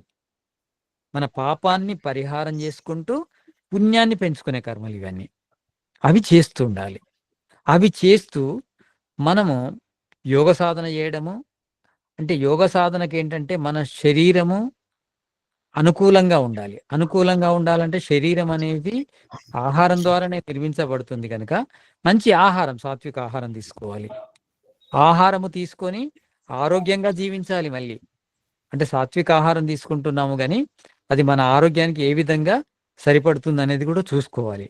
చూసుకుంటూ ఆరోగ్యంగా ఉన్నప్పుడే, శరీరం ఆరోగ్యంగా ఉన్నప్పుడే మెదడు చురుకుగా ఉంటుంది. మెదడు చురుకుగా ఉంటేనే మనము అంతర్ముఖమై ఆత్మ గురించి ఆలోచించగలం. లేకుంటే ఆలోచించలేము. బ్రహ్మప్రాప్తి జరగదు. మేధస్సు మీదనే ఆధారపడి ఉంది. నయమాత్మ బలహీనేన లభ్య. బలహీనంగా ఉంటే, మేధస్సు బలహీనంగా ఉంటే, మస్తిష్కం బలహీనంగా ఉంటే ఆత్మ లభించదు. కనుక ఈ మేధస్సును, మస్తిష్కాన్ని బలంగా ఉంచడం కోసము శరీరాన్ని ఆరోగ్యంగా ఉంచుకోవాలి. శరీరానికి మంచి ఆహార పానీయాదులు అందించాలి. తర్వాత వ్యాయామం చేయాలి. వ్యాయామం చేయడం ద్వారా ఏమవుతుందంటే తామసికం పెరగదు, కఫము పెరగదు. మన శరీరం లోపల కఫం పెరిగితే, తామసికం పెరిగితే మెదడు చురుకుగా పనిచేయదు. ఇక రాజసికము, వాతము పెరిగితే ఏమవుతుంది? మెదడు వేగంగా పరిగెడుతుంది. ఆ విధంగా కూడా మెదడు ఏం పనికిరాదు. ఎందుకంటే దేని మీద మనసు నిలపలేదు. ఇవి 2 ఉండకూడదు. రాజసికం ఉండొద్దు, తామసికం ఉండకూడదు. మన శరీరం లోపల కానీ, మన మనసు లోపల గాని రోగాలు లేకుండా, రోగగ్రస్తం కాకుండా మనం ప్రయత్నం చేయాలి. చేసి జ్ఞానాన్ని నిరంతరం పొందుతుండాలి. అన్నిటికంటే ముఖ్యమైన లక్ష్యం ఏంటిదంటే జ్ఞానాన్ని పొందడమే. జ్ఞానాన్ని పొందడం కోసము 1 చదవాలి, స్వాధ్యాయనం చేయాలి. 2 ధ్యానం చేయాలి. స్వాధ్యాయనం లోపల స్వాధ్యాయనం చేయాలి, సత్సంగాల్లో పాల్గొనాలి, ఇంకేమైనా వీడియోలుంటే చూడొచ్చు. ఆ తర్వాత ఇంకెవరి మాటలైనా వినవచ్చు. ఫోన్ల ద్వారా కూడా ఫోన్లు చేసి కూడా మాట్లాడొచ్చు. ఆ విధంగా ఏ విధంగా చేసినా అది స్వాధ్యాయం కిందకొస్తుంది. తర్వాత విన్న విషయాలను ధ్యానం చేయాలి తప్పకుండా. అంటే విన్న విషయాలను ధ్యానం చేయడం అంటే వాటిని సంపూర్ణంగా తెలుసుకోవడం కోసం చేసే ప్రయత్నమే ధ్యానం. ఆ సంపూర్ణంగా తెలిస్తేనే దాన్ని సాక్షాత్కారం అంటారు. అంటే మనం విన్నది ఎప్పుడైనా గానీ సంపూర్ణంగా ప్రత్యక్షం దొరికేంత వినలేం మనం. కొంత వింటాము. ఆ కొంత విన్న దానిని మన ధ్యాన శక్తి ద్వారా సంపూర్ణంగా చేసుకునే, సాక్షాత్కారం చేసుకునే, ప్రత్యక్షం చేసుకునే ప్రయత్నమే ధ్యానం. అలా చేయాలి. ఆ తర్వాత ధ్యానం కోసం ప్రయత్నం చేస్తూ మన కర్మలన్నీ కూడా ఎప్పుడు కూడా కర్మలు ముఖ్యంగా ఈశ్వరుని పొందాలనుకుంటే ఉత్తమమైన కర్మలు చేయాలి. కానీ ఎలాంటి ఫలాపేక్ష లేకుండా చేయాలి. సర్వక్రియాణం పరం గురౌ అర్పణం. ప్రతి పనిని ఈశ్వరుని ఆజ్ఞకు అనుకూలంగా దివ్యంగా చేయాలి. కానీ తత్ఫల సన్యాసోవ, దాని ఫలాన్ని మాత్రము ఆశించకుండా ఎవరైతే చేస్తారో ఉత్తమమైన కర్మలు వాళ్ళకి తప్పకుండా ఈశ్వర ప్రాప్తి జరుగుతుంది. దీన్నే కర్మయోగం అంటారు. అలా మనము ప్రయత్నం చేయాలి. ఇదండి. నమస్తే గురూజీ. నమస్తే. ఓం నమస్తే గురూజీ. నమస్తే జీ. గురూజీ, నాకు 2 ప్రశ్నలు ఉన్నాయి. మొదటి ప్రశ్న కొద్దిగా లెంతీగా ఉంటుంది. రెండో ప్రశ్న చిన్నగానే ఉంటుంది. మొదటి ప్రశ్న ఏమిటంటే, ఇప్పుడు మీరు ధ్యానం గురించి ప్రస్తావించారు. భగవంతుడిని చేరుకుంటానికి ధ్యానం తప్ప వేరొక మార్గం లేదని శాస్త్రాల్లో చెప్పబడుతుంది. అయితే ధ్యానము 2 విధాలు. ఒకటి సగుణము, 2 నిర్గుణము. అలాగే కొందరు సాకారము, కొందరు నిరాకారం అని చెప్పారు. సాకారం అంటే ఈ భూమి ఆయన పాదాలు, సూర్యచంద్రులు ఆయన నేత్రాలు, ఇలా చెప్పుకుంటూ వెళ్ళారు. అలాగే ధ్యానంలో ప్రాణాయామానికి ఉన్న స్థానం ఇంకా దేనికి లేదు. ఆ ప్రాణాయామంలో కూడా మళ్ళీ 2 రకాలు ఉన్నాయి, సగుణం, నిర్గుణం. ఇది ఒక ప్రశ్న గురూజీ. ఏంటంటే ఎక్కడి నుండి ప్రారంభించాలి, సగుణం నుండా నిర్గుణం నుండా ధ్యానాన్ని? ఇది ఒక ప్రశ్న. అయితే రెండో ప్రశ్న, ఒక వ్యక్తి ఎవరైనా వైదికుడైనా, లేకపోతే పౌరాణికుడైనా, లేకపోతే తన అంతఃకరణంలో ఈశ్వర జ్ఞానం తెలిసిన వాళ్ళైనా, ఎవరైనా ఆత్మజ్ఞానం స్వతహాగా అంటే అనుభవంలో తెలుసుకోకుండా పరమాత్మను చేరుకోగలరా, అంటే మోక్షాన్ని పొందగలరా లేదా అనేది రెండో ప్రశ్న. అంతే గురించి. మీ మొదటి ప్రశ్న సగుణ నిర్గుణోపాసన. అయితే ఇక్కడ ధ్యానానికి అంటే ఒకసారి మనము శాస్త్రం ప్రకారం ఏం చెప్పడం జరిగిందో ఒకసారి చర్చిద్దాం. సాంఖ్య దర్శనం చెప్తుంది ధ్యానం నిర్విషయం మనః. అంటే మనస్సు లోపల ఏ విషయాలు లేకుండా, విషయాలు 5: శబ్దాలు, దృశ్యాలు, తర్వాత స్పర్శ, వాసనలు, రుచులు, ఇవి ఏవి లేకుండా చేయడం. అంటే వీటికి సంబంధించిన వీటి తాలూకా ఏ విషయం కూడా స్మృతిలో లేకుండా చేయడం. అది ధ్యానం నిర్విషయం. అది ఎప్పుడవుతుందంటే రాగోపహతిర్ ధ్యానం. రాగము నశిస్తే, రాగము ఉంటే దానికి తాలూకు స్మృతులుంటాయి. దానికి సంబంధించిన స్మృతులుంటాయి. ఆ స్మృతులే లేకుండా చేయాలంటే మనము రాగాన్ని అంటే కోరికను తగ్గించాలి. ఈ కోరికను తగ్గించడం కోసము పతంజలి మహర్షి యొక్క యోగ సూత్రాలకు వ్యాసుని భాష్యం ఎలా ఉందంటే, కోరికలు ఎలా తగ్గుతాయి అంటే, కోరికలు అవిద్యకు కారణం. అంటే రాగము ద్వేషం అనేది క్లేశాల్లో ఇవి 2 ఉన్నాయి. అంటే అవిద్య, అస్మిత, రాగము, ద్వేషము, అభినివేశం ఇవి 5 వాస్తవానికి. ఈ అవిద్య, అస్మిత, రాగము, ద్వేషము, అభినివేశం లోపల మనము 2 వాడతాం ఎక్కువ. అవిద్య అని వాడతాము, లేకపోతే రాగద్వేషాలని వాడుతుంటాం. కానీ రాగద్వేషాలు వాడినా, అవిద్య అని వాడినా మొత్తం క్లేశాలను మనం తీసుకోవాలి అక్కడ లెక్కలోకి. అంటే ఇవి బలహీనమైతే, అంటే రాగోపహతిర్ ధ్యానం అంటే ఈ క్లేశాలు బలహీనమైతే ధ్యానం అనేది సిద్ధిస్తుందని చెప్పాడు. క్లేశాలు దూరం కావడం కోసము మనము నిర్గుణోపాసన చేయొచ్చు. నిర్గుణోపాసన అంటే ఈశ్వరుని లోపల కొన్ని గుణాలు లేవు. అతనిలో ద్వేషం లేదు, అతనిలో అన్యాయం లేదు, అతని లోపల అబద్ధము లేదు, అతని లోపల పక్షపాతము లేదు, అతని లోపల ఈర్ష్య లేదు, అతని లోపల ద్వేషము లేదు, అతని లోపల అసూయ లేదు. అలా అనుకుంటూ మనలో ఉన్న ఆ ద్వేషాలను తీసి పడేయడాన్ని నిర్గుణోపాసన అంటారు. అంటే ఈశ్వరునిలో ఏవైతే లేవో అవి మన నుంచి తీసేసేయాలి. అంటే రాగోపహతిర్ ధ్యానానికి దీనికి సంబంధం ఉంది నిర్గుణోపాసనకు. అంటే రాగాలను మనం తీసేయాలంటే ఈశ్వరుని సహాయం ద్వారా, ఈశ్వరునికి ఇవి లేవు కనుక ఈశ్వర ఇవి నా నుంచి దూరం చేయు అని ఈశ్వరుని ప్రార్థిస్తూ మన నుంచి తీసేయాలి. ఇది నిర్గుణోపాసనే మొదలొస్తుంది. ఈ రాగోపహతిర్ ధ్యానం లోపల ఒక పద్ధతి ఇచ్చాడు వ్యాసుడు. ఏం పద్ధతి అంటే, ఈ రాగాలను ఉపహతిర్ చేయాలంటే, అంటే ఉపసంహరించుకోవాలంటే, వీటిని దూరం చేయాలి, వీటిని బలహీనం చేయాలంటే ఒక మార్గం చెప్పాడు ఆయన. యమ నియమాలు. ఎవరైతే యమ నియమాలను పాటిస్తారో అందులో అతడు 3 ఎక్కువ తీసుకున్నాడు. ఏం తీసుకున్నాడంటే తప, స్వాధ్యాయ, ఈశ్వర ప్రణిధానాన్ని క్రియాయోగ. అంటే క్రియాయోగము చేస్తే ఈ రాగద్వేషాలనేటివి బలహీనపడతాయి. మొదలు రాగద్వేషాలు మనకు 4 స్థితుల్లో ఉంటాయి. ప్రతి వ్యక్తికి రాగద్వేషం ఉంటుంది. అంటే అవిద్య ఉంటుంది, క్లేశాలు ఉంటాయి. మనకు సంస్కారాలు, వాసనలు అంటేనే అవి ఉంటాయి మన మనసు లోపల. అవి 4 స్థితుల్లో ఉంటాయి. అందరికీ రాగద్వేషాలు ఉన్నప్పటికీ అందరికీ ఒకే స్థితిలో ఉండవు. కొంతమందికి సుప్తావస్థలో ఉంటాయి, వాటితోని ప్రాబ్లం లేదు, నిద్రపోయి ఉంటాయి అవి. కొంతమందికి అంటే దీన్ని ప్రసుప్తావస్థ అంటారు. కొంతమందికి విచ్ఛిన్న స్థితిలో ఉంటాయి. విచ్ఛిన్న స్థితి అంటే ఒకటి ఉన్నప్పుడు ఒకటి కనిపించదు. రాగం ఉన్నప్పుడు ద్వేషం కనిపించదు, ద్వేషం ఉన్నప్పుడు రాగం కనిపించదు. తర్వాత కొంతమందికేమో ఇవి తనుస్థితిలో ఉంటాయి. తనుస్థితి అంటే బలహీనంగా ఉంటాయి. కొంతమందికేమో ఉదార స్థితిలో ఉంటాయి, అంటే ఉధృతంగా ఉంటాయి. అంటే అంటే రాగము, అంటే ద్వేషం వస్తుంటుంది, అంటే బాగా బలంగా ఉంటాయి. అంటే ఈ రాగద్వేషాలు కొంతమందికి బలంగా ఉంటాయి, కొంతమందికి నిద్ర స్థితిలో ఉంటాయి, కొంతమందికేమో విచ్ఛిన్న స్థితిలో ఉంటాయి, ఒకటి ఉంటే ఒకటి కనిపించదు, ఒకదాన్ని ఒకటి దాసిస్తాయి.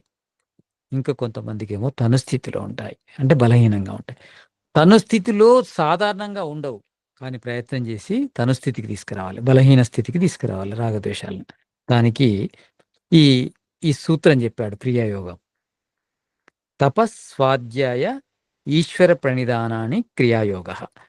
ఈ క్రియాయోగం చేయడం ద్వారా మనకేమవుతుందంటే ఈ రాగద్వేషాలు తనుస్థితికి వస్తాయి. తనుస్థితికి వచ్చినప్పుడు రాగోపహతిర్ ధ్యానం, అప్పుడు ధ్యానానికి మనము అర్హులం అవుతాం. అప్పుడు ధ్యానం చేస్తాము. ఆ ధ్యానం లోపల నిర్గుణోపాసన చేస్తూ, అంటే మన లోపల ఉన్న ఇంకా మలినాలను దూరం చేస్తూ చేస్తూ చేస్తూ చేస్తూ ఈ ఏవైతే తనుస్థితికి వచ్చాయో ఈ రాగద్వేషాలను సూక్ష్మ స్థితిలోకి తీసుకొస్తాం. ధ్యానం యొక్క ప్రయోజనం ఏంటిదంటే మన రాగద్వేషాలు సూక్ష్మ స్థితిలోకి వెళ్ళాలి. అంటే రాగద్వేషాల స్టేజ్ని ఎట్లెట్లా మనం దించుకుంటూ రావాలంటే తనుస్థితికి తీసుకురావాలి, తనుస్థితి నుంచి సూక్ష్మ స్థితికి తీసుకురావాలి. సూక్ష్మ స్థితికి ధ్యానం లోపల వస్తాయి. అంటే ధ్యానం చేయడం ఎందుకంటే సూక్ష్మ స్థితికి వస్తాయి. ఎప్పుడైతే ఇవి సూక్ష్మ స్థితికి వస్తాయో అప్పుడే సమాధి సిద్ధిస్తుంది, అసంప్రజ్ఞాత సమాధి వస్తుంది. అంటే రాగద్వేషాలను క్షీణింపజేసే ప్రక్రియనే యోగ సాధన అంటే. అప్పుడు సంప్రజ్ఞాత సమాధి వస్తుంది. సంప్రజ్ఞాత సమాధి లోపల అప్పుడు ఈ రాగద్వేషాలు సూక్ష్మ స్థితి నుంచి కారణ స్థితిలోకి వెళ్తాయి. ఎప్పుడైతే రాగద్వేషాలు కారణ స్థితిలోకి వెళ్తాయో, అంటే కారణ స్థితిలోకి ఎప్పుడు వెళ్తాయంటే మనము మన యొక్క అంటే ఆత్మస్థితిని పొందిన తర్వాత, అంటే ఆత్మస్థులమైన తర్వాత, ఆత్మ దర్శనం కలిగిన తర్వాత అవి కారణ స్థితిలోకి వెళ్ళిపోతాయి. ఆ కారణ స్థితిలో ఉన్న వాటిని, అంటే కారణ స్థితిలోకి వచ్చిన తర్వాత అవి అంత ప్రభావం చూపెట్ట, బయట ఎలాంటి ఆలంబనలున్నా మనము రాగద్వేషాలను ప్రకటించము. అది ఒక మంచి స్టేజ్ వస్తుంది. ఈ సంప్రజ్ఞాత సమాధిలోనే ఈ స్టేజ్ వచ్చేస్తుంది. ఈ సంప్రజ్ఞాత సమాధిలో వచ్చిన స్టేజి ఏం చేస్తుందంటే అసంప్రజ్ఞాత సమాధికి కారణమైన పరవైరాగ్యాన్ని కలిగిస్తుంది అన్నట్టు. ఎప్పుడైతే మనిషి తన యొక్క రాగద్వేషాలను కారణస్థితిలోకి తీసుకొస్తాడో అప్పుడు అతనికి పరవైరాగ్యం వస్తుంది. ఆ పరవైరాగ్యం ద్వారా తాను అసంప్రజ్ఞాత సమాధిని పొంది, అసంప్రజ్ఞాత సమాధి లోపల ఈ కారణ స్థితిలో ఉన్న, అంటే కారణ స్థితి అంటే బీజ స్థితిలో ఉన్నాయి, అంటే బీజాల స్థితిలో ఉన్నాయి, విత్తన స్థితిలో ఉన్నాయి. ఈ రాగద్వేషాలన్నీ విత్తనాలైనవి, ఇక చెట్లు పోయి విత్తనాలుగా మారిపోయినాయి. ఆ విత్తనాలను దగ్ధ బీజం చేయాలి, అంటే బీజాలను దగ్ధం చేసేసేయాలి. అంటే ఏ విధంగానైతే మనము విత్తనాలను వేయించితే అవి మళ్ళీ మొలకెత్తకుండా అవుతావో, అదే విధంగా ఈ అసంప్రజ్ఞాతి సమాధి లోపల ఈ కారణ స్థితి బీజ స్థితిలో ఉన్న రాగద్వేషాలు అనేటివి వేయించబడతాయి, అంటే వేడి చేయబడతాయి, కాల్చబడతాయి. దాన్నే దగ్ధ బీజ స్థితి అంటారు. ఎప్పుడైతే దగ్ధ బీజం అవుతుందో, అంటే కారణ స్థితిలో ఉన్న రాగద్వేషాలు ఎప్పుడైతే దగ్ధ బీజం అవుతాయో అప్పుడు పరమేశ్వరుని ప్రాప్తి కలుగుతుంది. అప్పటి వరకు ఈశ్వర దర్శనం కలగదు. అప్పుడు ఎప్పుడైతే ఈశ్వర దర్శనం కలుగుతుందో దాన్నే జీవన్ముక్తి అంటారు. అంటే యమనియమాలు పాటించడం ద్వారా రాగద్వేషాలు తను స్థితికి వస్తాయి. ఆ తను స్థితికి వచ్చినవి ధ్యానం లోపల సూక్ష్మస్థితికి వస్తాయి. సూక్ష్మస్థితికి రావడం ద్వారా సంప్రజ్ఞాత సమాధి ఏర్పడుతుంది. సంప్రజ్ఞాత సమాధి లోపల సూక్ష్మస్థితిలో ఉన్న ఈ రాగద్వేషాలు కారణస్థితికి వస్తాయి. ఎప్పుడైతే కారణస్థితికి వస్తాయో అప్పుడు పరవైరాగ్యం ఏర్పడుతుంది. ఆ పరవైరాగ్యం ద్వారా అసంప్రజ్ఞాత సమాధి ఏర్పడుతుంది. అసంప్రజ్ఞాత సమాధి లోపల కారణస్థితిలో ఉన్న ఈ రాగద్వేషాలు దగ్ధ బీజమైపోతాయి. దగ్ధ బీజమైన తర్వాత పరమేశ్వరుని ప్రాప్తి జరుగుతుంది. పరమేశ్వరుని ప్రాప్తి జరగడాన్ని జీవన్ముక్తి అంటారు. ఆ జీవన్ముక్తి అంటే శరీరంలో ఉన్నప్పుడే ఈశ్వరుని దర్శనం కలుగుతుంది. కానీ అప్పుడు మనము జీవన్ముక్తి పొందుతాం కానీ నితాంత ముక్తి పొందలేము, అంటే ఈశ్వరులోకి వెళ్ళిపోము. కారణం ఏంటంటే ఈ ప్రారబ్ధం ద్వారా వచ్చింది కనుక ఈ శరీరము ప్రారబ్ధము పూర్తి అయ్యే వరకు ఈ శరీరంలోనే ఉంటుంది జీవాత్మ. ప్రారబ్ధం పూర్తి కాగానే ఈ శరీరాన్ని వదిలేసి ఆ దగ్ధ బీజాలైన సంస్కారాలను ఈ అన్నింటినీ ఇక్కడే వదిలేసి పరమేశ్వరం లోపల కలిసిపోతుంది. అదే నితాంత ముక్తి అంటారు. ఆ విధంగా ప్రయాణం కొనసాగుతుంది. అందులో ధ్యానము నిర్గుణ ఉపాసన ద్వారానే చేయాలి. నిర్గుణ ఉపాసన అంటే మనము మన చెడును దూరం చేసుకోవడం కోసం చేసే ప్రయత్నానికి ఈశ్వరుని సహాయం తీసుకోవడం, అంతే. అయితే ఇందులో మీరు ఇంకొకటి అడిగారు, అంటే ఈ జగత్తుని ఈశ్వరుని స్వరూపంలాగా తీసుకొని కూడా మనం ఎట్లా చేస్తామంటే అది ధ్యానము అనేది ఏకాగ్రత. ఏకాగ్రత రావాలంటే మనము ఏదో ఒక పదార్థం మీద, అంటే జడ పదార్థం నుంచే మనం ప్రయాణం చేయాలి. జడ పదార్థం మీద మనసును నిలిపి, అంటే ఏకాగ్రత అంటే ధారణ స్థితి పొందడం కోసము చేసే ప్రయత్నం. జడ పదార్థాన్ని ఎప్పుడు మనము ఆలంబనగా తీసుకుంటామంటే ధారణను సిద్ధించడం కోసము, ధారణను సిద్ధింపజేయడం కోసము, మనము ధారణ స్థితి పొందడం కోసమే జడ పదార్థాన్ని ఆలంబనగా తీసుకుంటాము. ఆ తర్వాత ధ్యానంలోకి వెళ్ళిపోతాము. ధ్యానం లోపల ఇంకా భావాత్మకమైన ప్రక్రియనే ఉంటుంది కానీ ఈ రూపాలు ఇవన్నీ ఏవి ఉండవు. అక్కడ ధ్యాన రూపకంగానే ఉంటుంది ధ్యానం అంతా కూడా. అందులో నిర్గుణాన్ని మొదలు తీసుకొని సగుణాన్ని, అంటే ఈశ్వరుని యొక్క నిర్గుణాన్ని తీసుకోవడం ద్వారా ఏమవుతుందంటే మన క్లేశాలు తొందరగా దూరం అవుతాయి. ఎందుకంటే ఈశ్వరుడు క్లేశ కర్మ విపాకాశ పరామృష్ట పురుష విశేష ఈశ్వర కదా. అంటే ఈశ్వరుని లోపల క్లేశము లేదు, కర్మ లేదు, విపాకం లేదు, ఆశయము లేదు. వీటికి అపరామృష్టమైన వ్యక్తి కదా పురుషుడు, ఈశ్వరుడు. కనుక అతన్ని మనం ఉపాసించడం ద్వారా అతడికి క్లేశాలు లేవు. నిర్గుణోపాసన అంటే ఏంది? అతనికి క్లేశాలు లేవు, అతనిలో అవిద్య లేదు, అస్మిత లేదు, రాగము లేదు, ద్వేషము లేదు, అభినివేశము లేదు. అవిద్యలో కూడా అనిత్యాన్ని నిత్యం అనుకోడు, అశుచిని శుచి అనుకోడు, అనాత్మను ఆత్మ అనుకోడు, దుఃఖాన్ని సుఖము అనుకోడు అని అనుకోవడం. ఇక క్లేశ కర్మలు అతనిలో పాపము పుణ్యము అంటే ఏది కూడా సకామ కర్మలు చేయడు. ఈశ్వరుడు ఈ సృష్టి చేస్తే నాకు బెనిఫిట్ రావాలని చేయడు. సకామ కర్మలు చేయకపోవడాన్ని కర్మలేనితనం అంటారు. కర్మ లేకపోవడం అంటే ఈశ్వరుడు కర్మ లేని మరి ఈ జగత్తుని ఇలా నిర్మించాడనే ఆలోచన వస్తుంది. కర్మ లేకపోవడం అంటే ఇక్కడ కర్మరహితుడు అంటే సకామ కర్మరహితుడు. అంటే ఏదైనా ఒక ఫలాపేక్ష కోసం చేయడు ఈశ్వరుడు. కనుక కర్మలు లేనివాడు. నేను కూడా అలానే కావాలి అని ఈశ్వరుని ఉపాసించడం కూడా నిర్గుణోపాసన అవుతుంది. ఆ తర్వాత విపాకం అంటే ఫలాలు, భోగం అనేది అనుభవించాడు కదా ఈశ్వరుని దగ్గర. ఆ కర్మ అనేది ఎప్పుడైతే మనము సకామ కర్మలు చేస్తామో అప్పుడే విపాకము జరుగుతుంది. విపాకము అంటే భోగము అంటే సుఖము దుఃఖము అనుభవిస్తాము. మనము నిష్కామంగా చేసినప్పుడు విపాకం అనేది ఉండదు. అంటే అతని లోపల ఈ సుఖ దుఃఖాలనేటివి ఉండవు, ఘటించజాలవు. తర్వాత ఆశయం అంటే ఏ వాసనలు ఉండవు అతని లోపల. అతనికి ఏ వాసనలు ఉండవు. అంటే వాసనలు అంటే ఇక్కడ స్మృతులు. ఈశ్వరుని లోపల జ్ఞాపకాలు అట్లాంటివి ఏమి ఉండవు. అంటే మనము కోరికకు కారణం ఏంటంటే మన స్మృతులు కారణం. స్మృతుల ద్వారానే కోరుకుంటాము. సుఖానుశయి రాగ, దుఃఖానుశయి ద్వేష. ద్వేషం కానీ రాగం కానీ ఎట్లా కలుగుతుంది? స్మృతితోని కలుగుతుంది. సుఖస్మృతి వల్ల రాగం కలుగుతుంది, దుఃఖస్మృతి వల్ల ద్వేషం కలుగుతుంది. కనుక మనకు అవి ఈశ్వరంలో లేవు అని మనం భావిస్తూ మనల నుంచి కూడా అవి తీసేసేయాలి. ఇది నిర్గుణోపాసన అవుతుంది. ఇలా నిర్గుణోపాసన చేస్తూ మనము ఏ విధంగానైతే ఈశ్వరుడు క్లేశకర్మ విపాక ఆశయాపరామృష్ట పురుష విశేష ఈశ్వర ఆ విశేషమైన పురుషుడైపోయాడో మనం కూడా విశేషమైన పురుషులం కావచ్చు నిర్గుణోపాసన చేస్తూ. మరి అతడు విశేషమైన పురుషుడే, మనం విశేషమైన పురుషులమే. అతనికి మనకు తేడా ఏంటంటే అతడు ఇంతకు ముందు కూడా విశేషమే, తర్వాత కూడా విశేషమే. కానీ మనం ముక్తిలో ఉన్నంత మాత్రమే విశేషం. ముక్తిలో ఉన్నంత సమయమే విశేషంగా ఉంటాం. అంటే విశేషం అంటే ఏంది? రాగము అంటే క్లేశాలు, కర్మలు, విపాకము, ఆశయం అనేటి వాసనలు అనేటివి ఉండకుండా ఉంటాం. అతన్ని ఈ విధంగా భావిస్తూ నిర్గుణోపాసన చేస్తూ మనము ఈ క్లేశ కర్మ విపాకాల నుంచి దూరం కావచ్చు. ఏది ఏమైనా మనము ఈ క్లేశాల నుంచి దూరం చేసుకోవడము, ఈశ్వరుని ప్రాప్తిని పొందడం అనేది లక్ష్యంగా పెట్టుకొని ఎవరికి ఏ విధంగా సాధ్యమైతే, ఏది అనుకూలమైతే ఆ పద్ధతి లోపల ఈశ్వరుని ప్రాప్తే మన లక్ష్యంగా పెట్టుకోవాలి. దానికోసం ప్రయత్నం చేయాలి ప్రతి మానవుడు. అదండి. ఇంకొక ప్రశ్న ఇంకేమడిగారు? సంతోషం గురుజీ. రెండవ ప్రశ్న వచ్చేసి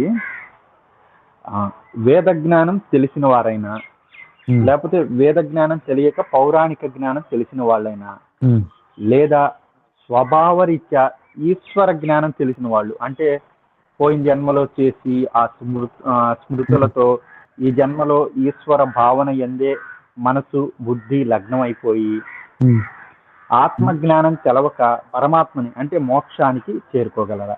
అంటే నేను తత్వజ్ఞానం 24 తత్వాలు 25వ తత్వమైన ఆత్మ పరమాత్మ తెలవకోకుండా నేను మోక్షానికి వెళ్ళగలనా? ఈశ్వరుడే లక్ష్యం, నా బుద్ధి నా మనసు అన్ని ఈశ్వరుడే, అన్ని వాటి మీదే లక్ష్యం ఉంది. కానీ నాకు తత్వజ్ఞానం లేదు, లేని కారణంగా నేను మోక్షానికి వెళ్ళగలనా లేదా అనేది ప్రశ్న గురించి. మనము ఈశ్వరుని వద్దకు వెళ్తున్నామంటే, వెళ్ళగలము అంటే ఇవన్నీ మనం చదవకనే తెలుస్తాయి. 24 తత్వాల గురించి తెలుస్తుంది, 25వ తత్వమైన ఆత్మ గురించి తెలుస్తుంది. పరమాత్మను తెలిసిన వ్యక్తికి ఆత్మ 24 తత్వాలు తెలియకపోవడం అనేది ఉండదు. ఇవి తెలుసుకొని పోయేది ఒక పద్ధతి. అదే తెలిసిందనుకోండి, అంటే పోయిన జన్మ లోపల అదే ఎలా తెలుస్తుంది? ఈశ్వరుని జ్ఞానం ఎలా లభించింది అంటే, మనము పోయిన జన్మ లోపల ఈశ్వరుని వరకు వెళ్ళగలిగితే, మధ్యలో ఏదైనా ప్రమాదం జరిగి మరణిస్తే, ఈ జన్మ లోపల దానికి తాలూకు సంస్కారాలు మనను ఈశ్వర ప్రాప్తి వరకు తీసుకెళ్ళొచ్చు. ఏది చదవకపోయినా, ఇక్కడ ఎలాంటి సాధన చేయకపోయినా. అంటే ఈ జన్మలో సాధన చేయలేదు గానీ, పోయిన జన్మలో మన సాధన జరిగి ఉంది. అంటే జరిగి ఉంది. ఈశ్వరుని వరకు మనం వెళ్ళగలిగామంటే, అప్పుడు ఈ 24 తత్వాలు, 25 తత్వమైన ఆత్మ గురించి కూడా మనం జ్ఞానం పొంది ఉండి ఉంటాము. అప్పుడే ఈశ్వరుని గురించి తెలుస్తుంది. ఈశ్వరుని గురించి ఎవరికైనా అర్థమవుతుంది అంటే, మిగతాయి కూడా అర్థమవుతున్నట్టే అర్థం. మనము పీజీ చేశామంటే, ఇంటర్మీడియేట్ చేసినట్టే, డిగ్రీ చేసినట్టే, 10థ్ చదివినట్టే, 9థ్ చదివినట్టే, 8థ్ చదివినట్టే. అదే విధంగా మనం పీజీ, పీహెచ్‌డీలో వెళ్ళాము అంటే ఇవన్నీ చదివామని అర్థం. అంటే ఇవన్నీ చదివినా, చదవకపోయినా వీటి జ్ఞానం ఉంటేనే అక్కడి దాకా వెళ్ళామని. అంటే పరమేశ్వరుని జ్ఞానం లోపల 24 తత్వాలు, 25 తత్వమైన ఆత్మ జ్ఞానం కూడా ఇమిడి ఉంది. పరమేశ్వరుని జ్ఞానం లోపలనే ఇవన్నీ కలిసి ఉన్నాయి. కనుక పరమేశ్వరుడు మనకు లభిస్తున్నాడంటే ఇవన్నీ ఉన్నట్టే. ఇప్పుడు 24 తత్వాల జ్ఞానం ఉన్నంత మాత్రాన ఆత్మ తెలియదు. పరమాత్మ తెలియదు. 24 తత్వాల గురించే తెలుస్తుంది. పృథ్వీ తత్వం గురించి తెలిసిందనుకోండి, పరమాత్మ తత్వం గురించి తెలియదు. పృథ్వీ గురించి మాత్రమే తెలుస్తుంది. ఏ విధంగానైతే మనం ముందుకు వెళ్తుంటామో, ఆ విధంగా ఇప్పుడు పృథ్వీ గురించి అర్థమైందనుకోండి, పృథ్వీ ఒకటే అర్థమవుతుంది. కానీ జలం గురించి అర్థమైందనుకోండి, పృథ్వీ, జలం 2 అర్థమవుతాయి. ఇక తర్వాత అగ్ని గురించి అర్థమైందనుకోండి, అగ్ని అర్థమైందంటే జలము, పృథ్వీ గురించి కూడా అర్థమై ఉంటుంది. ఇక వాయువు అర్థమైందనుకోండి, అప్పుడు వాయువు గురించి అర్థమైనట్టే, అగ్ని గురించి అర్థమైనట్టే, జలం గురించి అర్థమైనట్టే, పృథ్వీ గురించి అర్థమైనట్టే. ఆకాశం గురించి అర్థమైందనుకోండి, వాయువు గురించి అర్థమైనట్టే, మిగతా 3 తత్వాల గురించి అర్థమైనట్టే. అదే విధంగా మనకు తన్మాత్రల గురించి అర్థమైందనుకోండి, పంచభూతాల గురించి తెలిసినట్టే. అహంకారం గురించి అర్థమైందనుకోండి, పంచతన్మాత్రలు, పంచభూతాల గురించి తెలిసినట్టే. మనకు మహాతత్వం గురించి అర్థమైందనుకోండి, మిగతా 24 తత్వాల గురించి తెలిసినట్టే. కనుక ఈశ్వరుని గురించి జ్ఞానం ఉంది అంటే మిగతా అన్నీ కూడా అందులో ఇమిడే ఉంటాయి. గనుక అన్నీ తెలిసే ఉంటాయి. ఇప్పుడు సాధన చేయకున్న మనిషి పరమాత్మ జ్ఞానాన్ని ఎలా పొంది ఉంటాడంటే, తప్పకుండా పోయిన జన్మ లోపల అతను సాధన చేసి ఉంటాడు. ఆ సంస్కార బలం ద్వారా ఇప్పుడు నేరుగా ఈశ్వరుని పొందొచ్చు. ఈశ్వరుని పొందడం అంటే మిగతా జ్ఞానం లేనట్టు కాదు. మిగతా జ్ఞానము ఉంటుంది తప్పకుండా. దేవి గారు. సంతోషం గురూజీ, చాలా బాగా చెప్పారు. సంశయాలన్నీ తీరిపోయినాయి. సంతోషం అండి. ఇంకెవరైనా ఉన్నారా? ప్రశ్నలు వేసుకోవడము మన సాంప్రదాయం, ఋషి సాంప్రదాయం, వైదిక సాంప్రదాయం. నమస్తే గురుజీ. నమస్తే అండి. ఒక చిన్న డౌట్ గురుజీ, సంశయం. అహంకారం గురించి కొంచెం చెప్పండి గురుజీ. చెప్తాను. అహం, ఇక్కడ అహంకారము అనేది ఒక తత్వం కూడా ఉంది. మనం జనరల్గా అహంకారం అనే దేన్ని వాడతామంటే, మనకు తెలిసిన దానికంటే, మనకు ఉన్నదానికంటే ఎక్కువ అనుకోవడాన్ని అహంకారం అంటారు. అహంకారం అంటే ఎక్కువ అనుకోవడం, అంటే మనకున్న దానికంటే ఎక్కువ అనుకోవడం అహంకారం. ఇక్కడ తత్వాల విషయం లోపల అహంకారం అంటే మొదలు మూల ప్రకృతి నుంచి మహాతత్వం ఏర్పడుతుంది. మహాతత్వం తర్వాత అహంకారం ఏర్పడుతుంది. ఇది అహంకార తత్వం గురించి. కానీ అహంకారం అనే ఒక దుర్లక్షణం గురించి చెప్పాలంటే, మనకు మనం ఎక్కువగా భావించడం, ఇది అహంకారం అవుతుంది. ఈ అహంభావం అని అంటారు దీన్ని. ఇది మంచిది కాదు. మహాతత్వం నుంచి వచ్చే అహంకారం గురించి చెప్పండి గురుజీ. దాని గురించి చెప్పు అంటున్నారా? ఈ ప్రళయం లోపల మొదలు సత్వ కణాలు, రజో కణాలు, తమో కణాలు విడివిడిగా ఉంటాయి. ప్రళయం అంతా కూడా అవ్యక్త స్థితిలో ఉంటాయి. ఎప్పుడైతే సృష్టి ప్రారంభము అవుతుందో అప్పుడు ఈశ్వరుడు ఈ సత్వ, రజో, తమో కణాలను ఒక దగ్గరికి చేస్తాడు. దగ్గరికి రావడము, దగ్గరికి వచ్చిన తర్వాత అంటే సంసర్గము, అనుగ్రహము జరిగి ఆ తర్వాత ప్రకృతి ఏర్పడుతుంది. ప్రకృతి అంటే సత్వ, రజో, తమో కణాల సామ్య వ్యవస్థను ప్రకృతి అంటారు. అంటే దూరంగా ఉన్నది సామ్య వ్యవస్థ, అంటే దగ్గరగా ఒక రజోకణము, ఒక సత్వకణము, ఒక తమోకణము కలవడం, ఒక దగ్గరికి రావడాన్ని సామ్యావస్థ అంటారు. సామ్యావస్థ తర్వాత మహాతత్వం ఏర్పడుతుంది. మొదలు ప్రకృతి నుంచి, మూల ప్రకృతి నుంచి ఏర్పడే మొదటి తత్వం మహాతత్వం. మహాతత్వం లోపల సత్వ కణాలు ఎక్కువ ఉంటాయి. అంటే సామ్య వ్యవస్థలో ఉన్న ఆ ప్రకృతికి సత్వ కణాలు ఎక్కువగా జోడిస్తే అది మహాతత్వం అనే పదార్థం ఏర్పడుతుంది. ఆ మహాతత్వం నుంచి రజోకణాలు కలవడం ద్వారా, ఆ మహాతత్వం అనే పదార్థానికి రజోకణాలు కలవడం ద్వారా అహంకారం అనే ఒక పదార్థం ఏర్పడుతుంది. ఆ అహంకారం నుంచే పంచ తన్మాత్రలు, పంచ జ్ఞానేంద్రియాలు, పంచ కర్మేంద్రియాలు, మనసు ఏర్పడతాయి. 16 తత్వాలు ఏర్పడతాయి అహంకారం నుంచే.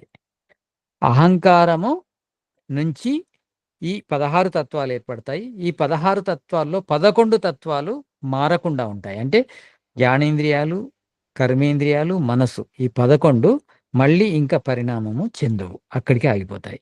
కానీ తన్మాత్రలు మాత్రము పంచ మహాభూతాలుగా ఏర్పడతాయి. ఆ పంచమహాభూతాల నుంచి ఈ కనిపించే జగత్తు ఏర్పడుతుంది.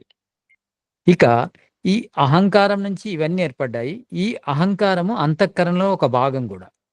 అహంకారము అంటే అంతఃకరణం అంటే అహంకారము, మనసు, మహాతత్వాన్ని కలుపుకొని అంతఃకరణం అంటారు. ఈ అంతఃకరణమే మన జ్ఞానానికి కారణం. అంటే మనం జ్ఞానం పొందడానికి గాని, మనం సుఖం పొందడానికి గాని, మనం దుఃఖం అనుభవించడానికి గాని కారణమవుతుంది ఈ అంతఃకరణమే. ఈ అంతఃకరణం లోపల అన్నింటికంటే ముఖ్యమైనది అహంకారం. అంటే దీనికి ముందున్నది మహాతత్వం అంటే బుద్ధి. మహాతత్వాన్నే బుద్ధితత్వం అంటారు. ముందు బుద్ధి ఉంటుంది. దీని తర్వాత ఏర్పడింది మనసు ఉంటుంది. ఇవి 2 అంటే ఒకటి మనసు అనేది అహంకారం కంటే స్థూలమైంది. ఇక బుద్ధి అనేది అహంకారం కంటే సూక్ష్మమైంది. ఈ మూడిటి కలయికతోనే అంతఃకరణం ఏర్పడుతుంది. ఈ అహంకారం ద్వారానే మనము నేను అని అనుకుంటున్నాము. నేను పలానా వ్యక్తిని, నేను పలానా బాధ్యత గలవాడిని, నేను పలానా జ్ఞానాన్ని పొందిన వాడిని, నేను పలానా వస్తువులు కలిగి ఉన్నాను అనే భావం ఎలా వస్తుంది అంటే మనకు ఈ అంతఃకరణంలో ఉన్న ఈ అహంకార తత్వం ద్వారానే మనకు ఆ భావం వస్తుంటుంది. నేను అనే భావం ఏర్పడడానికి, నేను పలానా అనేది ఒక జ్ఞానం ఏర్పడడానికి కారణము ఈ అహంకారం అనే తత్వం. ఈ అహంకారమే మనకు అంటే ఈ అహంకారం ద్వారానే మనము ఆత్మదర్శనం వరకు వెళ్తాము. ఎప్పుడైతే ఆత్మదర్శనం అవుతుందో అప్పుడు ఆత్మ తనను తానుగా అనుకుంటుంది. అప్పుడు నేను ఆత్మను అనుకుంటుంది. అప్పటి వరకు ఈ అహంకారంతో కనెక్షన్ ఉన్న ప్రతిదీ తానే అనుకుంటుంది. ఇంద్రియాలు తానే అనుకుంటుంది, తన్మాత్రలు తానే అనుకుంటుంది, ఈ శరీరం తానే అనుకుంటుంది. ఈ అహంకారం వల్లనే. ఆత్మదర్శనం అయిన తర్వాత ఈ అహంకారం అనుకునే ఈ భౌతికవాదం అంతా దూరం అయిపోయి అప్పుడు నేను పరిశుద్ధమైన ఆత్మను అనుకుంటుంది. అంటే అహంకారము అప్పటి వరకు ఉంటుంది. ఆత్మదర్శనం వరకు అహంకారం అనేది ఉంటుంది. ప్రతిదీ కూడా మనం ఏదైనా చేస్తున్నాము అంటే ఈ అహంకారం ద్వారానే చేస్తున్నాం. అహంకారం లేకుండా, మనసు లేకుండా, బుద్ధి లేకుండా మనం ఏ జ్ఞానక్రియను చేయలేము, ఏ కర్మలు చేయలేము, ఎలాంటి ప్రేరణ ఇవ్వలేము శరీరానికి. ఈ మూడిటి కలయికతోనే జరుగుతుంది. అదే అందులో ఒకటి అహంకారం. ఈ సంప్రజ్ఞాత సమాధి చెప్తున్నారు కదండి గురూజీ. ఆ టైంలో అవునండి. అప్పుడు ఈ అహంకారము ఉంది కదా. ఆ! ఆ! ఆ సంప్రజ్ఞాత సమాధి లోపల ఆ, సంప్రజ్ఞాత సమాధి లోపల ఈ సంప్రజ్ఞాత అహంకారం సమాధిని విభజిస్తే అహంకారం ఉంటుంది. అహంకారం అనేది సంప్రజ్ఞాత సమాధి లోపల మధ్య స్థాయి వరకు ఉంటుంది. ఆ తర్వాత పోతుంది. ఎప్పుడైతే ఈ తత్వాల గురించి అంటే పంచమహాభూతాల గురించి అర్థమైంది, పంచతన్మాత్రల గురించి అర్థమైందో మనకు అప్పుడు అహంకారం అర్థమవుతుంది. ఎప్పుడైతే అహంకారం గురించి మనకు అర్థమవుతుందో అప్పుడు అహంకారం మన నుంచి దూరం అయిపోతుంది. అంటే దాని గురించి అర్థం చేసుకోవడం అది మన నుంచి దూరం కావడానికి కారణమవుతుంది. అప్పుడు మనము బుద్ధితత్వం లోపల ఉంటాము. అహంకారం ఉండదు. కేవలం జ్ఞానమే ఉంటుంది అక్కడ మనకు. ఆ జ్ఞానము అంటే మూల ప్రకృతిని తెలియజేస్తుంది. మూల ప్రకృతిని ఎప్పుడైతే తెలియజేస్తుందో మూల ప్రకృతి పూర్తిగా అర్థమైనప్పుడు ఆత్మ అర్థమవుతుంది. ఆత్మ వరకు అంటే ఆత్మను అర్థం చేయించే వరకు సంప్రజ్ఞాత సమాధిలోనే ప్రక్రియ జరుగుతూ ఉంటుంది. సంప్రజ్ఞాత సమాధిలోనే 24 తత్వాల 25 తత్వాల దర్శనం జరుగుతుంది. సంప్రజ్ఞాత సమాధిలోనే 25 తత్వాలు ఏర్పడతాయి. మొదటి దశ లోపల పంచమహాభూతాలు ఏర్పడతాయి. తర్వాత పంచతన్మాత్రలు ఏర్పడతాయి. ఆ తర్వాత అహంకారం ఏర్పడుతుంది. అంటే పంచతన్మాత్రల తర్వాత జ్ఞానేంద్రియాలు, కర్మేంద్రియాలు, మనసు గురించి అర్థమవుతుంది. తర్వాత అహంకారం గురించి అర్థమవుతుంది. అహంకారం గురించి అర్థమైన తర్వాత అహంకారము మన నుంచి వేరవుతుంది.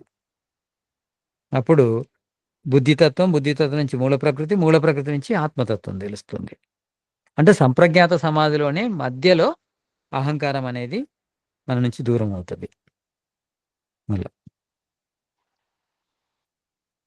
థ్యాంక్ యూ గురుజీ, ధన్యవాదాలు. మంచిది. గురుజీ, ఇప్పుడు మీరు 24 తత్వాలు అన్నారు కదా, ఇప్పుడు ఉదాహరణకి భూతత్వం గురించి చెయ్యాలి అంటే అది అంటే ఇప్పుడు అది ఒక సబ్జెక్ట్ ఫిజిక్స్ అట్లనా, అది ఎట్లా మనం దాని గురించి తెలుసుకోవాలంటే 24 తత్వాలలో భూమి నుంచి స్టార్ట్ చేయాలి అంటే? అంటే మనము ఏదైనా జ్ఞానాన్ని కొంత బేసికల్ నాలెడ్జ్ తీసుకోవాలి. జీ. బేసిక్ నాలెడ్జ్ని తీసుకుంటే ఆ బేసిక్ నాలెడ్జ్ ద్వారా బేసిక్ నాలెడ్జ్ అంటే దానికి సంబంధించిన టూల్స్, ఆ టూల్స్ని Okay. తీసుకొని దాని ద్వారా దాన్ని వస్తువుని తయారు చేయాలి. అంటే పార్ట్స్ తీసుకుంటాం మనం, పార్ట్ లాంటి Okay. జ్ఞానమే లభిస్తుంది. శబ్ద జ్ఞానం అంతా పార్ట్సే ఉంటాయి, అవును, అవును. తయారై ఉండదు. ప్రత్యక్షం అనేది అంతర్ముఖంగా అబాహ్య ప్రత్యక్షమే అవుతుంది, కానీ బాహ్యంగా ప్రత్యక్షం కాదు. ఓకే. అబాహ్య ప్రత్యక్షం అంటే అంతర్గతంగా ప్రత్యక్షం అవుతుంది. ఆ తత్వం గురించి మనము తెలుసుకుంటే, ఒక తత్వం గురించి తెలుసుకోవడం అట్లా ఉండదు. అన్ని తత్వాల గురించి తెలుసుకుంటూ ఉంటే మొదలు పృథ్వీతత్వం అర్థం అవుతుంది. అన్ని తెలుసుకుంటూ ఉంటే ఇది అన్ని అర్థమవుతుంది. ఓకే. తెలుసుకుంటూ ఉంటే ఇది మొదలు అర్థం అవుతుంది, ఇది మొదలు పాస్ Okay. అయిపోతుంది, ఇది మొదలు పక్వం అవుతుంది. అన్ని ఓకే. ఓకే. నాలెడ్జ్లు మనం చదువుతుంటే మొదలు పక్వం అయ్యేది పృథ్వీ జ్ఞానం, ఆహా. ఓకే. పక్వ స్థితికి Okay. వస్తుంది. పృథ్వీ జ్ఞానం పక్వం అయితేనే జల జ్ఞానం పక్వం అవుతుంది, జల జ్ఞానం పక్వం అయితేనే అగ్ని జ్ఞానం పక్వం అవుతుంది. అట్లా ఒక్కొక్కటి పక్వ స్థితికి వచ్చినప్పుడు ప్రత్యక్షం అవుతుంటాయి. ఓకే. అది అంటే ఇప్పుడు 24 తత్వాల గురించి తెలుసుకోవాలంటే అన్ని చదవాలని కదా? అన్ని అంటే ఇప్పుడు దర్శనాలు అన్నట్ట, అన్ని అంటే దర్శనాలని, వేదాలు, దర్శనాలు, ఉపనిషత్తులు అన్నిట్లో కూడా జ్ఞానం టచ్ అవుతూ ఉంటది. కానీ ఏ జ్ఞానం మనం తీసుకున్నా ధ్యానం అనేది దానికి ఆధారం. అవును. ఇప్పుడు మీరు పోయిన జన్మలో చాలా పరిశోధన చేసి ఉన్నారు, సాధన చేసి ఉన్నారు, చదివి ఉన్నారు అనుకోండి. ఇప్పుడు 2-3 పుస్తకాలతోని కూడా మీకు తత్వాల జ్ఞానం లభించవచ్చు. ఇంతకుముందు Okay. దేవి గారు అన్నట్టు డైరెక్ట్ పరమాత్మ జ్ఞానం కూడా లభించవచ్చు. ఆహా. అంటే మనం ఎంతవరకు చదువుకున్నామో మన లోపల ఉన్నది మనకు తెలియదు, లోగుట్టు తెలియదు కనుక మనం ప్రయత్నం చేస్తూ ఉన్నప్పుడు అది టచ్ అవుతుంది. టచ్ అవుతుంది. ఓకే.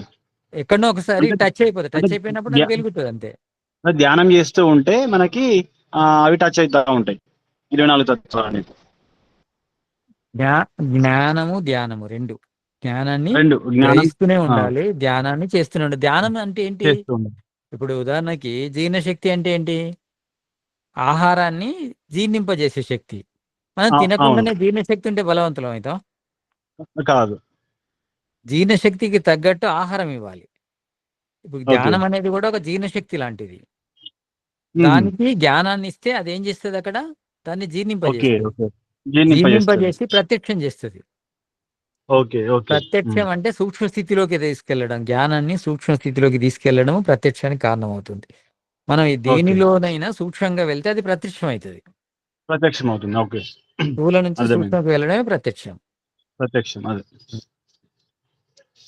స్థూలం అనేది శబ్ద జ్ఞానం కానీ శ్రవణ జ్ఞానం కానీ లాగా ఉంటది. అది మనం ధ్యానం చేసినప్పుడు సూక్ష్మమయ్యి ప్రత్యక్షం అవుతుంది మనకి. ఇంతకుముందు చెప్పినట్టు ఈ రాగద్వేషాలు కూడా ఏ విధంగానైతే సూక్ష్మ స్థితిలోకి వెళ్తాయో మన జ్ఞానం కూడా సూక్ష్మ స్థితిలో, అంటే మన జ్ఞానం సూక్ష్మ స్థితిలోకి వెళ్ళడం ద్వారానే ఈ రాగద్వేషాలు కూడా సూక్ష్మ స్థితిలోకి వెళ్తాయి. మన జ్ఞానము కారణస్థితికి వెళ్ళినప్పుడు ఈ రాగద్వేషాలు కారణస్థితికి వెళ్తాయి. మన జ్ఞానము అనేది దగ్ధ బీజం వరకు వెళ్ళగలిగితే ఈ రాగద్వేషాలు కూడా దగ్ధ బీజం అయిపోతాయి. అట్లా జ్ఞానం యొక్క ప్రయాణమే ఈ క్లేశ సమాప్తి అనేది కూడా. జ్ఞానం ఎట్లా పెంచుతుంటే అట్లా నాశనం అవుతుంటాయి. నాశనం అవుతా ఉంటుంది. ఓకే. ఓకే. జ్ఞానము పెంచడం అంటే సూక్ష్మ స్థితిలోకి తీసుకెళ్ళడం జ్ఞానాన్ని. ఎప్పుడైతే మనకు అహంకారం గురించి ఇంతకు ముందు వారు అన్నట్టు సంధ్య గారు అన్నట్టు, ఎప్పుడైతే మనము అహంకారం నుంచి దూరం అవుతామంటే అహంకారము అనే జ్ఞానము మనకు లభించే వరకు అహంకారం నుంచి దూరం కావు. అంటే అహంకారం అనే జ్ఞానం మనకు లభించాలంటే మన జ్ఞానము సూక్ష్మం అయిపోతుండాలి. అహంకారం అంత సూక్ష్మం కావాలి, అయినప్పుడు అహంకారం తెలుస్తుంది, అప్పుడు అహంకారం ఎగిరిపోతుంది. ఓకే. ఓకే. ఇంకెవరికైనా ప్రశ్నలు ఉంటే అడగండి. అడగాలి ప్రశ్నలు. నమస్తే నమస్తే గురూజీ. గురూజీ. నమస్తే, అడగండి. ఇప్పుడు నేను నిరక్షరాస్యుని, నాకు ఏమి చదువు రాదు, అవిద్య. ఉమ్. మరి అటువంటి వారికి మోక్షం లభించే అవకాశము లేదా? లేదా ఆత్మ సాక్షాత్కారం కానీ పరమాత్మ పరమాత్మ సాక్షాత్కారం కానీ అయ్యే అవకాశాలు లేవా? అటువంటి నిరక్షరాశులు ఏ విధమైన కర్మలు చేయాలా, భగవంతుని తెలుసుకోవాలన్నా, మోక్షం సాధించాలన్నా దయచేసి చెప్పగలరు. ఎందుకంటే నిరక్షరాశులు ఎక్కువగా ఉన్నారు కాబట్టి వారికి ఇప్పుడు మీరు చెప్పే పంచ జ్ఞానేంద్రియాలు, కర్మేంద్రియాలు, అంతఃకరణాలు ఇటువంటి భాష వాళ్ళకు అర్థము కాదు. కాబట్టి వాళ్ళు చేయాల్సిన విధులు ఏమన్నా సింపుల్గా ఏదన్నా ఉంటే దయచేసి చెప్పగలరు. నమస్తే. నమస్తే. తస్య వాచక ప్రణవ తజ్జపస్థ తదర్థ భావన. ఈశ్వరుని యొక్క పేరు ఓంకారం. తజ్జపస్థ దాన్ని జపిస్తూ, తదర్థ భావనం దాని అర్థమైన ఈశ్వరుని భావిస్తే ఈ తత్వాల జ్ఞానం కానీ, ఆత్మజ్ఞానం కానీ, పరమాత్మ జ్ఞానం కానీ లభిస్తుందని మహర్షి దయానందుడు ఒక వృద్ధురాలు ఒక ఉపన్యాసం విన్న తర్వాత, నాకు 90 సంవత్సరాలు దాటిపోయాయి, నేను ఇప్పుడు ఏం చదవలేను, ఈ దర్శనాలు, ఉపనిషత్తులు, వేదాలు ఇవన్నీ నాకేవి వంటబట్టవు, అంత సామర్థ్యము లేదు, అంత సమయము లేదు, కానీ నాకు ఈశ్వరుని ఆత్మను తెలుసుకోవాలనే జిజ్ఞాస ఉంది, నేనేం చేయాలన్నప్పుడు మహర్షి దయానందుడు ఇచ్చిన సమాధానం ఏంటంటే తజ్జపస్థ తదర్థ భావనం. ఓంకారాన్ని జపిస్తూ దాని అర్థమైన ఈశ్వరుని భావిస్తూ ఉండడమే మన సమాధి లోపల ఆత్మ పరమాత్మ దర్శనానికి కారణమవుతుంది. ఎవరి లోపల ఎంత తీవ్ర సంవేగానామాసన్న, ఎంత తీవ్రత ఉంటే, ఎంత ఆ ఈశ్వరుని ఎడ, ఆత్మ ఎడ అంత శ్రద్ధ, అంత కోరిక ఉన్నప్పుడు తప్పకుండా ఈ ఓంకార జపం అనేది ఆ ప్రాప్తిని కలగజేస్తుందని ఆ మహర్షుల వారు చెప్పడం జరిగింది. కనుక ఇది నిజం కూడా. పతంజలి మహర్షి కూడా అదే చెప్తాడు. సమాధి తొందరగా లభించాలంటే ఏం చేయాలంటే తజ్జపస్థ తదర్థ భావనం, అంతే. ఓంకారాన్ని జపించడము, దాని అర్థమైన ఈశ్వరుని భావించడము. జపించడాన్ని జపము అంటారు, అంటే శబ్దాన్ని మాటిమాటికి ఉచ్చరించడాన్ని జపము అంటారు. ఆ శబ్దం వెనకాలన్న ఈశ్వరుని గురించి భావించడాన్ని, విచారించడాన్ని, అది భావనం అంటారు. భావనం అంటే ధ్యానం కూడా. అలా మనము ఈశ్వరుని తెలుసుకోవచ్చు. ధన్యవాదాలు గురుజీ. మా సంశయం నివృత్తి క్లియర్ గా అయినందులకు మీకు ధన్యవాదాలు. నమస్తే. నమస్తే గురూజీ. నమస్తే. ఇప్పుడు పరాంత కాలం అంటే వివరించరా గురూజీ? అంటే నాకున్న డౌట్ ఏంటంటే, మన ఆత్మ పరాంత కాలం మోక్షంలో ఉంటుంది కదా, కానీ పరాంత కాలంలోనే ఆత్మ మోక్షంలోనే మళ్ళీ జన్మ తీసుకుంటుంది అని ఒకటైతే, ఇంకొకటి వచ్చేసి ఇప్పుడు ఈ చతుర్యుగాలు, మహాయుగం ఏదైతే ఉందో అంతకాలము ఈ భూమి అంటే ఆవిర్భావం, సృష్టి జరిగి 4 చతుర్యుగాలు తర్వాత మళ్ళీ సృష్టి జరుగుతుంది అన్నారు కదా? కాదు. కాదా? అదే అదే. అయితే ఈ భూమి యొక్క అంటే సూర్యుడు, నక్షత్రాలు వీటి యొక్క వయసు మరి మనం ఎలా తెలుసుకుంటాము? లేదంటే ఈ సృష్టి మళ్ళీ ఆవిర్భావం, మళ్ళీ ఆవిర్భవించిన తర్వాత అవన్నీ నాశన కాలం ఒకేసారి నాశనం అయిపోతాయి కదా, ఈలోపు ఈ అన్ని ఒకేసారి నాశనం అవుతాయా? అంటే సూర్యుడు, చంద్రుడు, భూమి, నక్షత్రాలు అన్నీ కూడా? అదే నా డౌట్ గురించి. మీకు కొంచెం కాలగణన చెప్తాను. ఈ సృష్టి అనేది 432 కోట్ల సంవత్సరాలు ఉంటుంది. 432 కోట్ల సంవత్సరాల లోపల మనకు చతుర్యుగాలు ఏర్పడతాయి. చతుర్యుగాలు అంటే చతుర్యుగం లోపల 4 యుగాలు ఉంటాయి అంతే. ఇట్లాంటి చతుర్యుగాలు అంటే మనకు మన్మంత్రాలు, 14 మన్మంత్రాలు అయితే ఒక సృష్టి. 14 ఒక్కొక్క దానిలో చతుర్యుగాలు ఉంటాయి. ఒక 4 యుగాలు గడిస్తేనే కాలం అయిపోదు. మొత్తము 432 కోట్ల సంవత్సరాల వరకు ఈ యుగాలు తిరుగుతూనే ఉంటాయి. అంటే ఈ చతుర్యుగాలు తిరుగుతూనే ఉంటాయి. అంటే 14 మన్వంతరాలు జరిగిన తర్వాతనే మనకు ప్రళయం అనేది జరుగుతూ ఉంటుంది. అంటే 432 కోట్ల సంవత్సరాలు ఎప్పుడైతే అయితాయో అప్పుడే ప్రళయం ఈ ప్రళయం కూడా ఎలా జరుగుతుందంటే, ఏ విధంగానైతే సృష్టి ఏర్పడిందో, అంటే మూల ప్రకృతి నుంచి మహాతత్వము, మహాతత్వం నుంచి అహంకారము, అహంకారం నుంచి పంచతన్మాత్రలు, పంచజ్ఞానేంద్రియాలు, పంచకర్మేంద్రియాలు, తర్వాత పంచభూతాలు, పంచభూతాల నుంచి కనిపించే జగత్తు ఏర్పడిందో అదే విధంగా రిటర్న్ వెళ్ళిపోతుంది. దీన్ని ప్రతి ప్రసవం అంటారు. సృష్టి ఏర్పడడాన్ని ప్రసవము అంటారు. ప్రతి ప్రసవం అంటే మళ్ళీ బ్యాక్ వెళ్ళిపోతుంటది. ఎట్లా బ్యాక్ వెళ్ళిపోతుంది అంటే, ఇప్పుడు ఈ కనిపించే జగత్తంతా పంచభూతాలుగా ఏర్పడుతుంది. మొదలు పంచభూత పరమాణువులుగా ఏర్పడుతుంది. పంచభూత పరమాణువులు వెళ్ళిపోయి మళ్ళీ తన్మాత్రలుగా ఏర్పడతాయి. తన్మాత్రలు వెళ్ళి అహంకారాలుగా ఏర్పడతాయి. అహంకారాలు వెళ్ళి మహాతత్వంలో ఏర్పడతాయి. మహాతత్వం వెళ్ళి మూల ప్రకృతిగా ఏర్పడి మూల ప్రకృతి నుంచి సత్వరజ తమకారాలు విడివిడిగా వెళ్ళిపోతాయి. అలా గ్రాడ్యువల్గా జరుగుతుందమ్మా, ఒకేసారి జరగదు. అంతకంటే కోట్ల సంవత్సరాల ముందే ఈ జగత్తులోని జీవము అనేది ఆగిపోతుంది. ఎందుకంటే జగత్తు తయారైన తర్వాత ఎన్నో రోజులకు జీవం పుడుతుంది. అదేవిధంగా జీవం పోయిన తర్వాత ఎన్నో రోజులకు ఈ జగత్ అనేది ఇది విడిపోతుంది. అలా ఒక పద్ధతిలో విడిపోతుంది, గ్రాడ్యువల్గా విడిపోతుంది. అప్పుడు చూడడానికి మనుషులు కానీ వేరే జీవులు ఏ ఉండవు. అదే మెల్లిగా విడిపోతుంది. భయంకరంగా జరగదు ప్రళయం అంటే. అది విడిపోతుంది. ఏ విధంగా అయితే నీళ్ళల్లో ఒక మట్టి పెట్టేస్తే అది ఎట్లా నీళ్ళలో కరిగిపోతుందో అలా కరిగిపోతుంది అంతే. అలా జరుగుతుంది. ఇక పరాంతకాలము.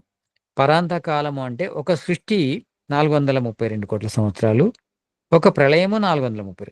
అంటే 432 కోట్ల సంవత్సరాలు సృష్టి అయిన తర్వాత ప్రళయం కూడా 432 కోట్ల సంవత్సరాలు ఉంటుంది. ఈ సృష్టిని బ్రహ్మ దినము అంటారు, ప్రళయాన్ని బ్రహ్మరాత్రి అంటారు. అంటే దేవుడికి ఇది దినము. 432 కోట్లు ఒక దినము, 432 కోట్లు ఒక రాత్రి. అంటే పగలు రాత్రి, పగలు రాత్రి కలిస్తే ఒక దినం అవుతుంది. అంటే 864 కోట్ల సంవత్సరాలు అయితే ఈశ్వరునికి ఒక రోజు. ఇట్లాంటి 36,000 సార్లు అయితే ఈశ్వరుని యొక్క ఆయువు అంటారు. దాన్నే పరాంతకాలం అంటారు. అంటే 864 కోట్లు ఇంటూ 36,000 సంవత్సరాలను ఒక పరాంతకాలం అంటారు. అంటే లెక్కలేనంత కాలము జీవుడు దేవుడి లోపల బ్రహ్మసుఖాన్ని పొందుతాడు. అది మోక్షం అంటే. అందులో కలియుగం లెక్క చాలా తక్కువ. అంటే ఈ బ్రహ్మకాలం అంటే ఏంటి గురువుగారు అసలు? బ్రహ్మరాత్రి దినం దేనిని వాటికి కాలము కదా అది కూడా. కాలమే, కాలానికి ఆ పేరు అంతే. కాలానికి ఆ పేరు ఆ అంటే పేరు అవి పెట్టారు. అంటే ఇప్పుడు ఎట్లయితే మానవరాత్రి, మానవ పగలు అన్నట్టు బ్రహ్మరాత్రి, బ్రహ్మ పగలు అని అలా ఒక గుర్తింపుగా పెట్టారు. అంటే మనకెట్లయితే ఒక పగలు, ఒక రాత్రి దినం అవుతుందో, ఈశ్వరునికి ఒక ప్రళయము, ఒక సృష్టి, ఒక దినం లాంటిది అన్నట్టు. ఇప్పుడు ఈ కాలగణన కూడా వేదాల్లోనే ఉందా గురించి? వేదాల్లో ఉందన్న. వేదాల్లో ఉన్నదాన్ని ఋషులు కొంచెము వివరంగా ఇంకా రాశారు. అంటే ఈ వేదంలో ఏదైనా సూత్రప్రాయంగా ఉంటుంది, దాన్ని వివరంగా రాశారు. ఇప్పుడు కలియుగం ఎంత ఉంది? కలియుగం కంటే 2 రెట్లు ఇట్లా ద్వాపారం కంటే 2 రెట్లు ఎక్కువ త్రేతాయుగము, ఆ తర్వాత కృతయుగం అనేది ఇంకా కలియుగం కంటే 4 రెట్లు ఎక్కువ ఉంటుంది. 4,32,000 సంవత్సరాలు అనేది ఒక పద్ధతి. దాన్ని ఇంటూ 2 కొడితే ద్వాపారం అవుతుంది, ఇంటూ 3 కొడితే అట్లా త్రేతాయుగం అవుతుంది. దాన్ని చెప్పండి. ఇది ఎంతవరకు అంటే రెలవెంట్ మనకు అంటే సాధన చేసే వాళ్ళకి, సాధకులకి ఏం ఇంపార్టెన్స్ గురూజీ? ఇంపార్టెన్స్ అంటే మనకు కాలగణన అంటే మన సూక్ష్మ శరీరం యొక్క వయసు తెలుస్తుంది. ఈ కాలగణన వల్ల సూక్ష్మ శరీరానికి 432 కోట్ల సంవత్సరాలు ఉంటుంది. మన స్థూల శరీరం అనేదేమో ఎప్పుడు మనము జన్మ మారిన కొద్దీ స్థూల శరీరం అనేది వెళ్ళిపోతుంటుంది. మరణం ద్వారా స్థూల శరీరం నశిస్తుంది. మానవుడికి 100 సంవత్సరాలు అనుకోండి యావరేజ్. ఒక వేరే ఆవుగా ఉడితే ఒక 20 సంవత్సరాలు యావరేజ్ దాని వయసు. అంటే స్థూల శరీరానికి వయసు అనేది చాలా తక్కువ ఉంటుంది. కానీ సూక్ష్మ శరీరం అనేది సృష్టి పుట్టినప్పుడే పుడుతుంది, ప్రళయంలోనే అది నశిస్తుంది. అంటే మనకు సూక్ష్మ శరీరాన్ని అర్థం చేసుకోవాల్సిన అవసరం కూడా ఉంటుంది ముక్తి వైపు వెళ్ళేటప్పుడు. ముక్తి వైపు వెళ్ళేటప్పుడు అన్నీ అవసరమవుతాయి. ఇది ఎందుకు అనేది ఉండదు. మనకి ఈ జ్ఞానం అనేది ఉండాలి. అంటే మనం ఎన్ని సంవత్సరాలు ఉంటాము, స్థూల శరీరంలో ఎన్ని సంవత్సరాలు ఉంటాము, సూక్ష్మ శరీరంలో ఎన్ని సంవత్సరాలు ఉంటాము, ఆ తర్వాత కారణ శరీరం నుంచి ఎట్లా వేరవుతాము అనే దానికి ఈ లెక్కలు అనేటివి కూడా సహకరిస్తాయి. మన లోపల కొంత మెదడు లోపల ఉన్న చీకటిని తొలగిస్తాయి. మెదడు ఉన్న బరువును తగ్గిస్తాయి. లేకుంటే మనకు డౌట్ ఉంటే అది బరువుగా ఉంటుంది, ముందుకెళ్ళలేము. ఇట్లాంటివన్నీ క్లియర్ చేసుకుంటూ వెళ్ళిపోతున్నాయి. అన్నీ తెలుసుకోవాల్సిన అవసరం లేదు. ఏదైతే అవసరమో అంతవరకు. మనకు సూక్ష్మ శరీరంతో సంబంధం ఉంది కనుక సూక్ష్మ శరీరం యొక్క వయస్సు ప్రళయము, సృష్టి వయస్సుకు సమానంగా ఉంటుంది. మళ్ళీ సూక్ష్మ శరీరం ఆత్మకు లభించాలంటే మళ్ళీ 432 కోట్ల సంవత్సరాలు అయిన తర్వాతనే మళ్ళీ సృష్టి ఏర్పడ్డప్పుడు ఈ ఆత్మకు సూక్ష్మ శరీరం లభిస్తుంది. అప్పటి వరకు లభించదు. అలా అంటే మనకు 3 శరీరాలు ఉన్నాయి. స్థూల శరీరం అంటే ఈ పంచభూతాత్మకం ఇది. తర్వాత సూక్ష్మ శరీరం అంటేనేమో 24 తత్వాలు. తర్వాత 24 తత్వాలని కాదు, 24 తత్వాలు 5 తత్వాలు తీసేయచ్చు మనం. 24 తత్వాల్లో మళ్ళీ ఇంకా 2 తత్వాలు తీసేయచ్చు. 2 తత్వాలు అనేటివి కారణ శరీరంలో ఉంటాయి. 5 తత్వాలు అంటే స్థూల శరీరంలో ఉంటాయి. అంటే మొత్తము 25 తత్వాల లోపల 2 తత్వాలు కారణ, అంటే 2 తత్వాలు ఏంటి, మూల ప్రకృతి, ఆత్మ. ఈ 2 తత్వాలు కారణ శరీరంలో ఉంటాయి. ఇక ఈ స్థూల శరీరం లోపల 5 తత్వాలు ఉంటాయి. అంటే ఈ పంచమహాభూతాలు ఉంటాయి. అంటే 5 + 2 తీసేస్తే 25 నుంచి 7 తీసేస్తే 18 తత్వాలు ఉంటాయి. ఈ 18 తత్వాలు గల సూక్ష్మ శరీరము సృష్టి ప్రారంభం లోపలనే ప్రారంభమైంది, సృష్టి అంతం లోపలనే అంతమైపోతుంది. అలా అది కొంతవరకు అవసరమే. అంత అవసరమా అంటే తెలుసుకుంటే మంచిదే, తేలికవుతుంది. ధన్యవాదాలు. మంచిది.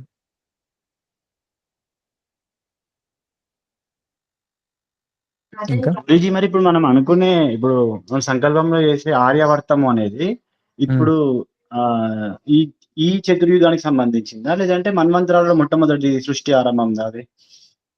ఏది సంకల్పమా? సంకల్పంలో మనం ఆర్యావర్తం అని చదువుకుంటాం కదా, జన్మ భరతవర్షం. అది ఈ ఈ చతుర్యుగాలలో మొట్టమొదటిదైన యుగం గురించి స్టార్ట్ అయిందా లేదంటే సృష్టి మన్వంతరాలలో మొదటి నుంచి ఉంటది. ఇప్పుడు ఆ సంకల్పం ద్వారానే మనం సృష్టి లోపల ఎక్కడున్నామో తెలుస్తుంది. ఎప్పుడైనా కానీ సంకల్పం అంటే ఏంటంటే ఏ కాలంలో ఉన్నామో, ఏ కాలం నుంచి మొదలై ఏ కాలంలో ఉన్నామో, ఈ ప్రపంచం లోపల ఎక్కడున్నాం మనం, ఈ భూమి మీద ఎక్కడున్నాం అనేది తెలియజేస్తుంది సంకల్పము. ఏ కాలంలో ఉన్నాం అనేది తెలియజేస్తుంది. అష్టావింశతి తమే కలియుగే కలిప్రథమే జంబూద్వీపే భరతఖండే భారతవర్షే ఆర్యావర్త పుణ్యభూమౌ. ఇట్లా ఎందుకు అనుకుంటామంటే ఎక్కడున్నాము, అష్టావింశతి 28వ చతుర్యుగంలో ఉన్నాం మనం. 28వ చతుర్యుగంలో ఉన్నాం. 28వ చతుర్యుగంలో ఉన్నాం మనం. 28వ చతుర్యుగం లోపల కలియుగంలో ఉన్నాము. అంటే 14 మన్వంతరాల లోపల 7వ మన్వంతరం లోపల ఉన్నాము. 7వ మన్వంతరం లోపల 28వ చతుర్యుగంలో ఉన్నాము. 28వ చతుర్యుగం లోపల కలియుగంలో ఉన్నాము. కలియుగం లోపల ఇప్పుడు ఈ కాలంలో ఉన్నాము. కలియుగం లోపల పలానా ఈ సంవత్సరంలో ఉన్నాము, పలానా మాసములో ఉన్నాము, పలానా పక్షములో ఉన్నాము, పలానా తిథిలో ఉన్నాము. దీనివల్లనే మనకు కాలగణన తెలిసింది. అంతేకాకుండా చంద్రుడి మీదికెళ్ళి తీసుకొచ్చిన మట్టిని పరిశోధించినా కానీ దాదాపు 200 కోట్ల సంవత్సరాలనే పరిశోధనలో తేలింది. ఇంకా కూడా వేరే వేరే పరిశోధన లోపల కూడా 200 crores అనేది తేలుతుంది. మొన్న అమెరికాలో కూడా ఎక్కడనో వాటి వాటర్ ఫాల్స్ దగ్గర ఎక్కడ చూస్తే కూడా, ఇంకా అగ్నిపర్వతాల దగ్గరనో అదే వయసు అని తేలింది. అంటే దాదాపు 200 కోట్ల సంవత్సరాలు. కనుక మన లెక్క తప్పేం కాదు. అంటే మనం ఇప్పుడు 197 కోట్ల సంవత్సరాలు అయింది ఈ సృష్టి పుట్టి. 197 కోట్ల సంవత్సరాలు. 197 కోట్ల సంవత్సరాలు అంటే ఇంకా 432 కోట్ల సంవత్సరాల లోపల 197 కోట్లు తీసేయాలి. ఇంకా అంత ఎక్కువనే ఉంది. సగం కంటే ఎక్కువలో ఉన్నాం మనం. సగం కంటే ఎక్కువనే ఉంది ఇంకా. అంటే ఈ సృష్టి ప్రళయం జరగడానికి అలా.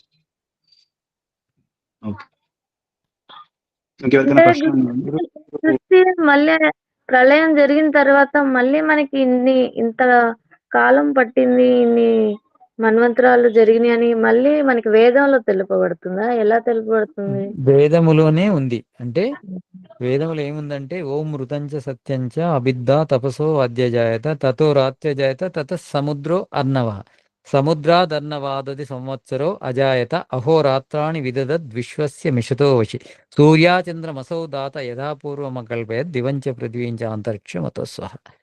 ఈ 3 మంత్రాల లోపల మొత్తం ఉంది సృష్టి విద్య. ఇది ఎలాగైతే తయారైందో అలానే మళ్ళీ తయారవుతుంది. ఎన్ని రోజులైతే ఉంటుందో అన్ని రోజులు ప్రళయంలో ఉంటుంది. ప్రళయం అయిపోగానే మళ్ళీ ఈశ్వరుడు మహాతత్వం నుంచి అహంకారం నుంచి తన్మాత్రలు పంచభూతాలు నుంచి సృష్టి ఏర్పడుతుంది. సృష్టి తర్వాత మళ్ళీ జీవం పుడుతుంది. జీవం తర్వాత జీవానికి వేదం చదువుకుంటారు. వేదం చదువుకొని ఎంతమంది యోగ్యత సాధించి ముక్తిని పొందాలో అంతమంది పొందుతారు. మిగతా వాళ్ళు మళ్ళీ కూడా ఇది జన్మలో అనుభవిస్తూ ఇది అయిపోతుంది. అయిపోగానే వాళ్ళ కర్మఫలాలను అలానే పెట్టుకొని ప్రళయం లోపల ఉంటారు. మళ్ళీ నెక్స్ట్ సృష్టి లోపల మళ్ళీ పుడతారు, మళ్ళీ కర్మలు చేస్తారు. ఇది ఇలా జరుగుతూనే ఉంటుంది అనేది ఉంది ఇందులో.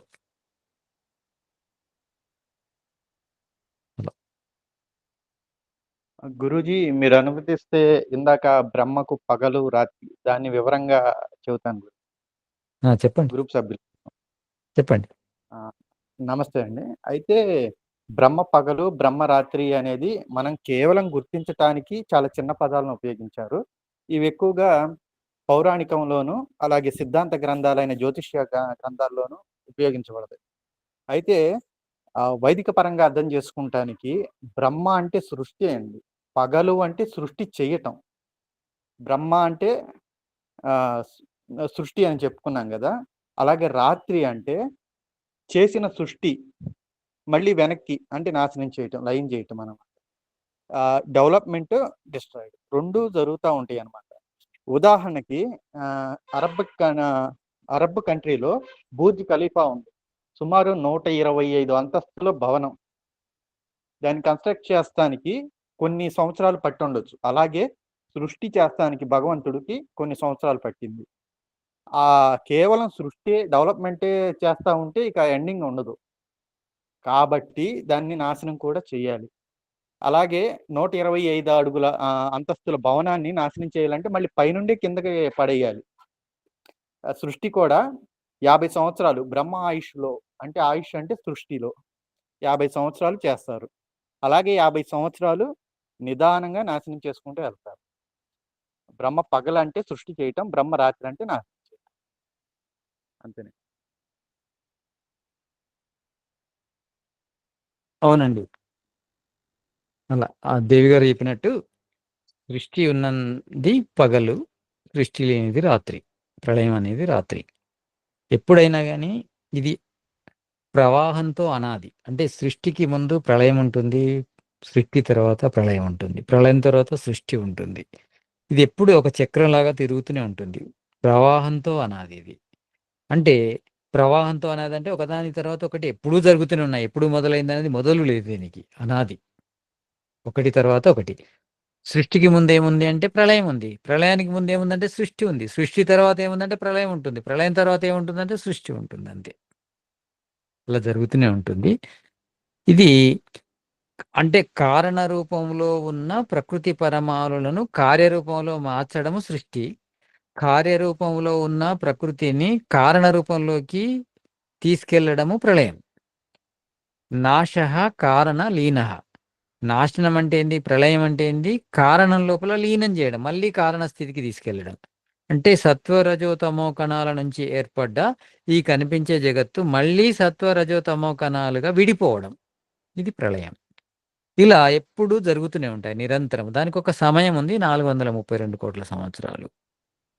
432 కోట్ల సంవత్సరాలు ఎందుకు ఉంది అంటే కూడా ఖగోళ శాస్త్రంలో కానీ ఇంకా వేరే భూగోళ శాస్త్రాన్ని కానీ అధ్యయనం చేస్తే దానికి ఈ లెక్క సరిపోతుంది. 432 కోట్ల సంవత్సరాలు ఎందుకు ఉంటుందంటే ఈ పాలపుంత ఒకసారి ఈ విశ్వానంతా తిరిగి వస్తుందా, ఒక రౌండ్ తిరిగితే ఈ 432 కోట్ల సంవత్సరాలు పడుతుంది అనేది ఒక ప్రశ్న ఉంది. అంటే ఏ విధంగానైతే భూమి తన చుట్టూ తాను తిరుగుతూ సూర్యుని చుట్టూ తిరుగుతుంది, చంద్రుడు తన చుట్టూ తాను తిరుగుతూ భూమి చుట్టూ తిరుగుతాడు. ఈ సౌర కుటుంబం కూడా పాలపుంత చుట్టూ తిరగడము, పాలపుంతలన్నీ విశ్వం చుట్టూ తిరగడము, ఇలా కొన్ని లెక్కలున్నాయి ఖగోళ శాస్త్రం లోపల. ఆ లెక్కల ప్రకారము ఒక చుట్టూ తిరుగుతాయి. అంటే ఇవన్నీ కూడా ఒక చుట్టూ వేసేస్తే 432 కోట్ల సంవత్సరాలు అవుతుంది. అప్పుడు ప్రళయం అవుతుందనేది ఒక లెక్క ఉంది. అది ఇంకా క్లియర్‌గా మనం దాని గురించి ఆలోచించాలి, తెలుసుకోవాలి. ఏదో లెక్క మాత్రం ఉంటుంది. 432 కోట్ల సంవత్సరాలే ఎందుకుంది ఈ సృష్టి? 432 కోట్ల సంవత్సరాలే ప్రళయం ఎందుకుంటుంది అనే దానికి కూడా ఒక సైన్స్ ఉంటుంది, ఒక శాస్త్రం ఉంటుంది, ఒక పద్ధతి ఉంటుంది, ఒక సూత్రం ఉంటుంది. ఏది కూడా మన వైదిక వాంగ్మయం లోపల ఊహల్లా ఉండవు. దానికి ఒక బేస్ ఉంటుంది. అది కూడా మనం తెలుసుకుందాం. తెలుసుకున్న తర్వాత దాని గురించి చర్చిద్దాం. ఇంకెవరికైనా ప్రశ్నలు ఉన్నాయండి? మీరు గురుజీ అందరూ యూట్యూబ్ చూస్తున్నారా? సత్యవాది ఛానల్. చూస్తున్నాను గురించి. చూస్తున్నాం. సత్యవాది ఛానల్ చూడండి. దాంట్లో మీకు ప్రశ్నలు ఏమైనా ఉదయిస్తే మనకు సత్సంగంలో అదొక సబ్జెక్ట్ అవుతుంది. ఎప్పుడైనా జ్ఞానాన్ని ఎప్పుడు అంటే మననం చేస్తూ ఉండాలి. మననము అంటే రిపీట్‌గా జ్ఞానాన్ని పొందుతూ ఉంటే, పొందిన ప్రతిసారి కొత్తగా మనకు విషయం తెలుస్తూ ఉంటుంది. ఒకసారి చదివాం గదా! ఇంకా దాని గురించి మళ్ళేంటి చదివేది, మళ్ళేంది వినేది అనకూడదు. మనం దాన్ని ఎన్ని సార్లు చదువుతుంటే అన్ని దాని లోపల అంటే దానికి అంతా సూక్ష్మంగా వెళుతుంటాం. అన్ని కొత్త విషయాలు తెలుస్తూ ఉంటాయి. మనం సూక్ష్మంగా వెళ్ళాలంటే మాటి మాటికి చదవాలి. చదివిన దాన్నే చదువుతూ ఉండాలి. అప్పుడు దాని లోపలికి వెళ్తాము. ప్రశ్నలు వేసుకోవాలి. ఏంటిదసలు? పృథివీ ఏంటిది? పృథివీ ఎలా ఏర్పడింది? సత్వరజతమ కణాల నుంచి ఈ పృథివీ ఎలా ఏర్పడుతుంది? నెక్స్ట్ దాంట్లో మీకు ఇంకా క్లియర్‌గా చెప్తాను. సత్వరజతమ కణాల నుంచి మహా మహాతత్వం ఏర్పడడం, మహాతత్వం నుంచి అహంకారం, అహంకారం నుంచి పంచజ్ఞానేంద్రియాలు, కర్మేంద్రియాలు, సత్వ కణాలు ఎన్ని కలుస్తాయి, రజో కణాలు ఎట్లా కలుస్తాయి, ఆ తర్వాత తన్మాత్రలు ఎట్లా ఏర్పడతాయి, తన్మాత్రల్లో కూడా ఆకాశం అనే తత్వం ఎలా ఏర్పడుతుంది, వాయువు అనే తత్వం ఎలా ఏర్పడుతుంది, మళ్ళీ జలతత్వం, అగ్నితత్వం ఎలా ఏర్పడుతుంది, జలతత్వం, పృథ్వీతత్వం ఎలా ఏర్పడుతుంది, పృథ్వీలో ఏమేమి ఉంటాయి, ఎలా ఉంటాయి, అవన్నిటి గురించి కూడా ఇంకా క్లియర్‌గా మనం మాట్లాడుకుందాం. కానీ మీరు ప్రశ్నలతో ఉండాలి. మీరు ఎంత ప్రశ్నలు వేస్తే మనం అంత లోతుకెళ్తాం. గురూజీ ఒక రిక్వెస్ట్. అడగండి. ఆ సృష్టి గురించి వచ్చింది కాబట్టి అది పురుష సూక్తంలో సృష్టి గురించి ఎంత చెప్తారన్నారు కదా, ఒక సత్సంగంలో పురుష సూక్తం పెట్టుకుందాం. పెట్టుకోవచ్చు. పురుష సూక్తం పెట్టుకొని మాట్లాడొచ్చు. పెట్టుకుందాం మనం పురుష సూక్తం గురించి అట్లా ఒక సత్సంగం పెట్టుకుందాం. థ్యాంక్స్. ఇంకా మనము ఇంకేమైనా సబ్జెక్ట్ మనకు ఇంట్రెస్ట్ ఉన్నది, మనకు ముఖ్యమైనది అలా అనుకుంటే దాన్ని కూడా మీరు ప్రపోజ్ చేయొచ్చు. మన గ్రూప్ ఉంది కదా, గ్రూప్‌లో పెట్టొచ్చు. ఈ సబ్జెక్ట్ గురించి మాట్లాడదామని. ఎక్కువ మంది ఏ సబ్జెక్ట్ అనుకుంటే మనం ఆ సబ్జెక్ట్ గురించి కూడా వెళ్ళొచ్చు. ఎందుకంటే మనకు ఇంట్రెస్ట్ సబ్జెక్ట్ ఈ సృష్టి కాలం, ఈ బ్రహ్మ, ఇవన్నీ ఈ సూర్యుడు, నక్షత్రాలు, పరాంత కాలము, ఇంకా పాలపుంత, ఈ వీటి గురించి ఇప్పుడు నేను ఏదైతే డౌట్ అడిగానో మీరు ఏవైతే చెప్పారో దాని గురించి ఇంకొంచెం వివరంగా చెప్తారని. మాట్లాడదాం. ఆ విషయాలు ఇంకా కూడా వివరంగా మాట్లాడదాం. ఇవి ఎంత మాట్లాడినా ఎండ్ అయ్యే విషయాలు ఏం కాదు. అంటే వీటిని తెలుసుకుంటే నాకు పరమాత్ముడు ఇంకా బాగా అర్థమవుతాడేమో అని నాకు అవునవును. డౌట్. అది చెప్పానమ్మా. ఉదిత్యం జాతవేదసం దేవం వహంతి కేతవః దృశ్యే విశ్వాయ సూర్యం. ఇంతకుముందు దేవి గారు అన్నట్టు కూడా జడ ప్రకృతి సహాయం లేకుండా ఆ పరమాత్మను తెలుసుకోలేము. జడ ప్రకృతి అంటే ఈ సూర్యుడు ఎట్లా ఉన్నాడు, చంద్రుడు ఎట్లా ఉన్నాడు, నక్షత్రాలు ఎలా ఉన్నాయి, ఈ భూభ్రమణం ఎలా జరుగుతుంది, భూ పరిభ్రమణం ఎలా జరుగుతుంది, సూర్యుడి నుంచి కాంతి ఎలా వెదజల్లబడుతుంది, భూమి మీద మొక్కలు ఎలా పుడుతున్నాయి, మొక్కల నుంచి ఆహారం ఎలా తయారవుతుంది, ఆహారం ద్వారా మనకు శక్తి ఎలా తయారవుతుంది, అది మేధస్సులా ఎలా తయారవుతుంది, ప్రతిదాని కూడా ఋషులు మనకు క్లారిటీ ఇచ్చారు. మనకు చరక సంహితలో వస్తుంది, ఆహారం నుంచి సప్తధాతువులు ఎలా తయారవుతాయి, సప్తధాతువుల నుంచి చివరి ధాతువు అయిన సంయోగ బీజాల నుంచి పిండం ఎలా ఏర్పడుతుంది, పిండం లోపల జీవుడు ఎప్పుడు ప్రవేశిస్తాడు, ఆ పిండంలో ఉన్న జన్యు రచనకు జీవుడి యొక్క సంస్కారాలకు సంబంధం ఎలా ఉంటుంది, ఎంత అద్భుతంగా ఎన్ని విషయాలు చెప్పారంటే చాలా విషయాలు చెప్పారు ఋషులు. అవన్నీ ఉన్నాయి. వాటన్నిటి గురించి మనం మాట్లాడాలంటే మన మెదడుని ఇంకా పదును పెట్టుకుంటూ ఇంకా కొంచెం పరిశ్రమ చేస్తూ వెళ్ళాలి. వెళ్ళిన కొద్దీ మనకు విషయాలు తెలుస్తూనే ఉంటాయి, తెలుసుకోవాలి కూడా. ఇవన్నీ తెలుసుకోవడం కోసమే మానవ జన్మ వచ్చింది. ఇవన్నీ తెలుసుకున్న కొలది మనం ఈశ్వరునికి దగ్గర అవుతాం. ఉదుత్యం జాత వేదసం దైవం మోహంతికేతం అంటే వీటన్నిటి గురించి తెలుసుకోవడం ద్వారా, అంటే ఈ జగత్తు, అంటే ఈ కనిపించే ఈ జగత్తు, జడ జగత్తు నుంచి ఈ జీవ పదార్థం శరీరం ఏర్పడింది. ఈ శరీరము, ఈ జగత్తు, ఇవి రెండు కలవడం ద్వారా మన మనసు లోపల జ్ఞానం ఉదయిస్తుంది. ఆ జ్ఞానం ఆత్మ భోగిస్తుంది. అదేవిధంగా ఈ స్థూల జగత్తు, ఈ స్థూల శరీరము కలవడం ద్వారా సుఖం లభిస్తుంది. ఆ సుఖము ఎక్కడ తయారవుతుంది? ఈ రెండిటి కలయిక ద్వారా సుఖం మనసులో తయారవుతుంది. ఆ తయారైన సుఖాన్ని ఆత్మ భోగిస్తుంది. అంటే దేవుడు ఎలా తయారు చేశాడంటే ఈ జగత్తును, అటు అది విషయాలతో కూడిన భూతాత్మకం, ఇంద్రియాత్మకం.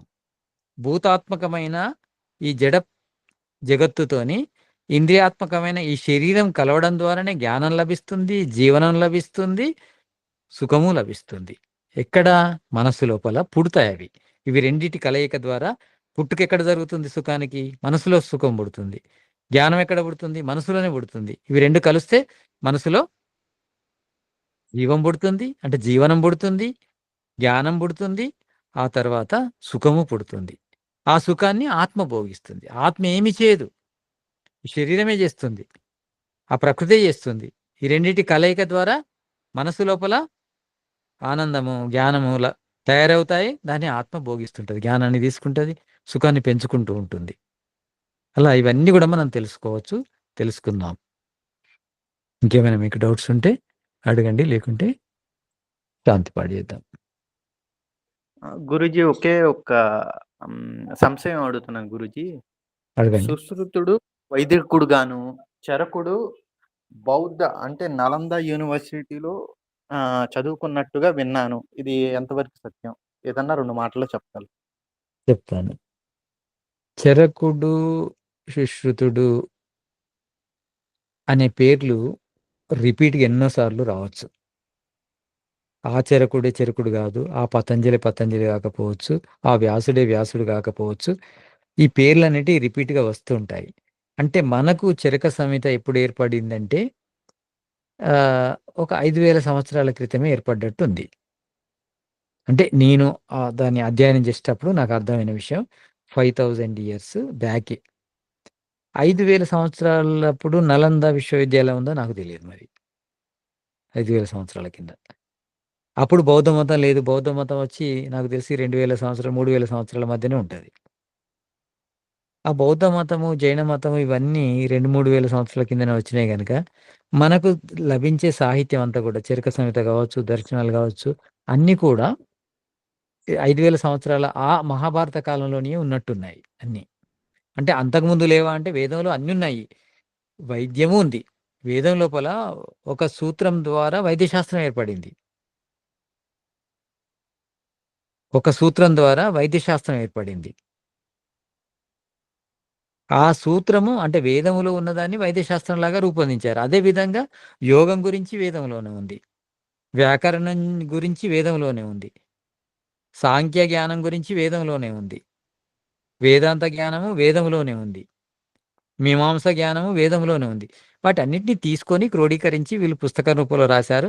అది ఇప్పుడు రాసిందే, మొదలు రాసింది అనుకోవడానికి కూడా లేదు. అది ఎన్నోసార్లు రాశారు, పోవచ్చు, మళ్ళీ రాయొచ్చు, మళ్ళీ పోవచ్చు, మళ్ళీ రాయొచ్చు, మళ్ళీ పోవచ్చు. ఇప్పుడు మనకైతే అందుబాటులో ఉన్నది 5000 సంవత్సరాల కిందిది అని తెలుస్తుంది. కనుక ఈ ఇప్పటి వాళ్ళు కాకపోవచ్చు అనేది నా ఉద్దేశం. చరకుడు కూడా నలందలో చదువుకోకపోవచ్చు, బౌద్ధ జైన మతాన్ని అవలంబించకపోవచ్చు అని అనుకుంటున్నాను నేను. అది నా అభిప్రాయం. నేను కూడా ఋగ్వేదంలో చూశాను గురూజీ. అహం దాశుకే విభజామి భోజనం అంటే ఇతర జీవులకి వాటికి తగినట్టు ఆహారాలను విభజించినట్టు, అలాగే వర్షాలు పడినప్పుడు ఔషధాలు వస్తాయి అన్నట్టు ఋగ్వేదం 7వ మండలం నుండి 10వ మండలం లోపు చాలా ఉన్నాయి గురూజీ. హేతుర్లింగ ఔషధ జ్ఞానం స్వస్థ ఆతుర్పరాయణం త్రిసూత్రం శాశ్వతం పుణ్యం బోధేయం పితామహి అనేది ఒక సూత్రం. అసలు వైద్య శాస్త్రానికి ఇదే సూత్రం మూలం. అంటే త్రిసూత్రం, 3 సూత్రాలు గలది వేదంలో ఉంది. ఏంటిదంటే హేతుర్లింగ ఔషధ జ్ఞానం. హేతువు అంటే కారణం ఏంటిది, అంటే ఆరోగ్యంగా ఉండడం కోసము కారణం ఏంటిది, అనారోగ్యానికి కారణం ఏంటిది, ఆరోగ్యానికి హేతు లింగం లక్షణాలు ఏంటివి, ఆరోగ్యానికి లక్షణాలు ఏంటివి, ఔషధం అంటే చికిత్స, ఆరోగ్యానికి చికిత్స ఏంటిది, అనారోగ్యానికి చికిత్స ఏంటిది. సత్ స్వస్థ ఆతుర్పరాయణ. స్వస్థ అంటే ఆరోగ్యంగా ఉన్న వ్యక్తులకు ఆరోగ్యాన్ని ఉంచే విధానం ఉంది. తర్వాత రోగులను ఆరోగ్యవంతులు చేసే విధానం ఉంది వైద్యశాస్త్రం లోపల. దానికి 3 కారణాలు: హేతువు, లింగము, ఔషధము. అది భూదేయం పితామహే, ఈశ్వరుడు. పితామహే అంటే తాత, మన తాత, తండ్రులకు తండ్రి ఎవరు? ఈశ్వరుడు. ఏం చెప్పాడంటే త్రిసూత్రం శాశ్వతం పుణ్యం. ఈ 3 సూత్రాలే శాశ్వతమైనవి. అంటే ఎప్పుడు కూడా వైద్యశాస్త్రం అంతా పోయినా కానీ, చెరుకుని గ్రంథం అంతా పోయినా కానీ, ఈ 3 సూత్రాల ద్వారా మళ్ళీ వైద్యశాస్త్రం వస్తుంది. హేతుర్లింగ ఔషధ జ్ఞానం, స్వస్థ ఆతురుపరాయణం, త్రిసూత్రం శాశ్వతం పుణ్యం, భూదేయం పితామహే. ఈ విషయాన్ని ఈశ్వరుడు చెప్పాడు 3 సూత్రాల మీద.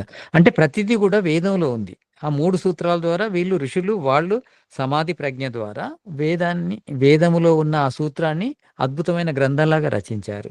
సాధారణ మానవులకి సామాన్యంగా అర్థమయ్యే రీతిలో. ఇట్లా ప్రతిదీ ఉంటుంది వేదంలో. కనుక మనం ఎప్పుడు కూడా చరిత్రలోకి వెళ్ళొద్దు దేవి గారు. నేను చెప్పేది ఏంటంటే, చరిత్రలకు మనం సరి అయిన సాక్ష్యాన్ని ఇవ్వలేకపోతాము. కానీ శాస్త్రానికి ఎప్పుడు కూడా లైవ్ ఉంటుంది విట్నెస్. ఇప్పుడు శాస్త్రానికి ఇప్పుడే విట్నెస్ ఉంటుంది, ఇప్పుడే సాక్ష్యం దొరుకుతుంది. కానీ చరిత్రకు ఇప్పుడు సాక్ష్యం ఉండదు కదా. చరిత్ర అప్పుడు జరిగింది. అప్పటి సాక్ష్యాలు నిజమా అబద్ధమా? మన చరిత్ర మనం పుట్టినప్పటి నుంచి ఇప్పటి వరకు ఏం చేసామో మనది మనకే కరెక్ట్ రాసుకోలేము మనం. అటువంటిది ఎవరి చరిత్రను ఎవరో రాసింది అన్నీ నమ్మడానికి లేదు. అవి అంత అవసరం కూడా లేదు. అందుకే ప్రమాణాల లోపల ఇతిహాసం అనేది బలహీనమైన ప్రమాణం. అది దాన్ని అంతగా పెద్దగా తీసుకోరు. 3 ప్రమాణాలు ముఖ్యమైనవి: శబ్దము, అనుమానము, ప్రత్యక్షము. ప్రత్యక్షము, అనుమానం, శబ్దం, అంతే. ఈ 3 తీసుకోవాలి. శబ్దము అంటే ఆప్తోపదేశ శబ్ద, అంతే. ఆప్తుల ఉపదేశం మాత్రమే శబ్ద ప్రమాణం. అంటే అది స్మృతులు కావచ్చు, లేకపోతే శృతులు కావచ్చు, చరిత్రలు కావు మనకు. శృతి, స్మృతి, అంతే. శృతి అంటే వేద జ్ఞానం కావచ్చు, స్మృతి అంటే ఆ వేద జ్ఞానాన్ని పొంది సమాధి స్థితిలో ఋషులు రాసిన జ్ఞానం కావచ్చు. ఇవి 2 మనం తీసుకోవాలి. ఇవి 2 కూడా శాస్త్ర రూపంలో ఉంటాయి కానీ చరిత్ర రూపంలో ఉండవు. కనుక అది ముఖ్యం మనకు. ఏదైనా మనం చరిత్రలు చదివితే కథలు రాసుకోవచ్చు. ఒక ఆదర్శ పురుషుని కథ రాసి ఆ కథను చదువుకొని మన లోపల ప్రేరణ రావడం కోసం వాడుకోవచ్చు. ఒక మంచి కథ కూడా నేను కూడా రాయొచ్చు. ఒక మహాపురుషుడు ఇలా ఉండాలని, ఒక పౌరుడు ఇలా ఉండాలని, ఒక మంచి కథను రాయొచ్చు. కుటుంబం ఇలా ఉండాలి, సమాజం ఇలా ఉండాలి, రాజకీయ వ్యవస్థ ఇలా ఉండాలని ఒక కథను, నేను ఒక భారతాన్ని రాయొచ్చు, నేను ఒక రామాయణాన్ని రాయొచ్చు.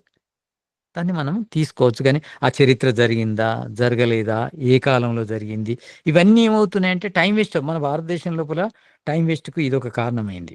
చరిత్రలను చూడడం ఎప్పుడు మా తాతలు నేతులు తాగారు, మా మూతుల వాసన చూడండి అన్నట్టే ఉంటుంది. ఇది కరెక్ట్ కాదు. చరిత్ర ఎలానన్నా ఉండని, ఇప్పుడు చరిత్ర సృష్టిద్దాం. చరిత్ర ఎలా ఉంటే మనకెందుకు? చరిత్ర బాగానే ఉండొచ్చు, బాగుండకపోవచ్చు. ఒకవేళ బాగులేదు అనుకుందాము, ఇప్పుడు చరిత్ర సృష్టించలేము మనం? సృష్టించవచ్చు. చరిత్ర సృష్టించడం కావాలి కానీ చరిత్రల గురించి చర్చించడం కాదు. అవసరం లేదు నా దృష్టిలో అయితే.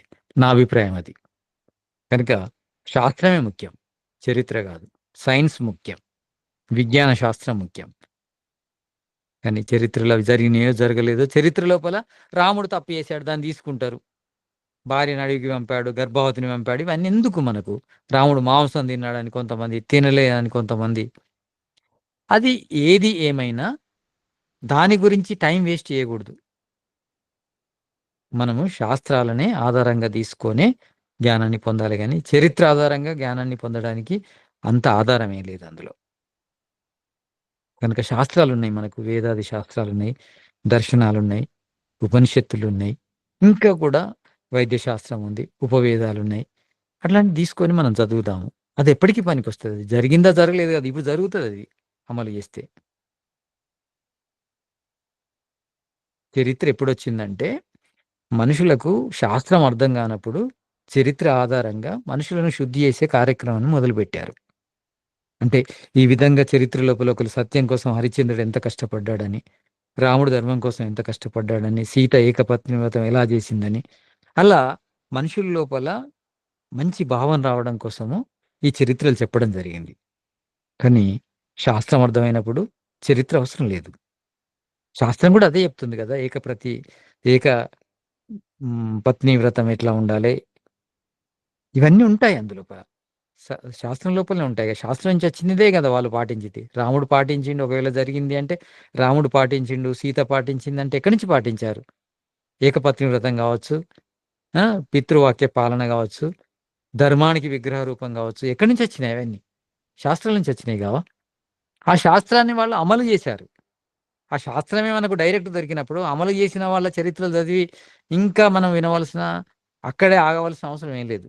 శాస్త్రాన్ని చదివే సామర్థ్యం మనకు లేనప్పుడు చరిత్రలు చదివైనా మన చరిత్రను బాగు చేసుకోవాలి. అంతేగాని చరిత్రనే ముఖ్యం కాదు. ఆ చరిత్ర అందరిది, భారతీయులు కాదు. రాముడు భూమి మీద పుట్టిండంటే భూమి మీద పుట్టిన ప్రతి పురుషునికి అతడు ఆదర్శమే. సీత భారతదేశంలో పుట్టిందంటే ప్రతి మహిళకు తాను ఆదర్శమే. ఒక భారతీయ స్త్రీలకే కాదు.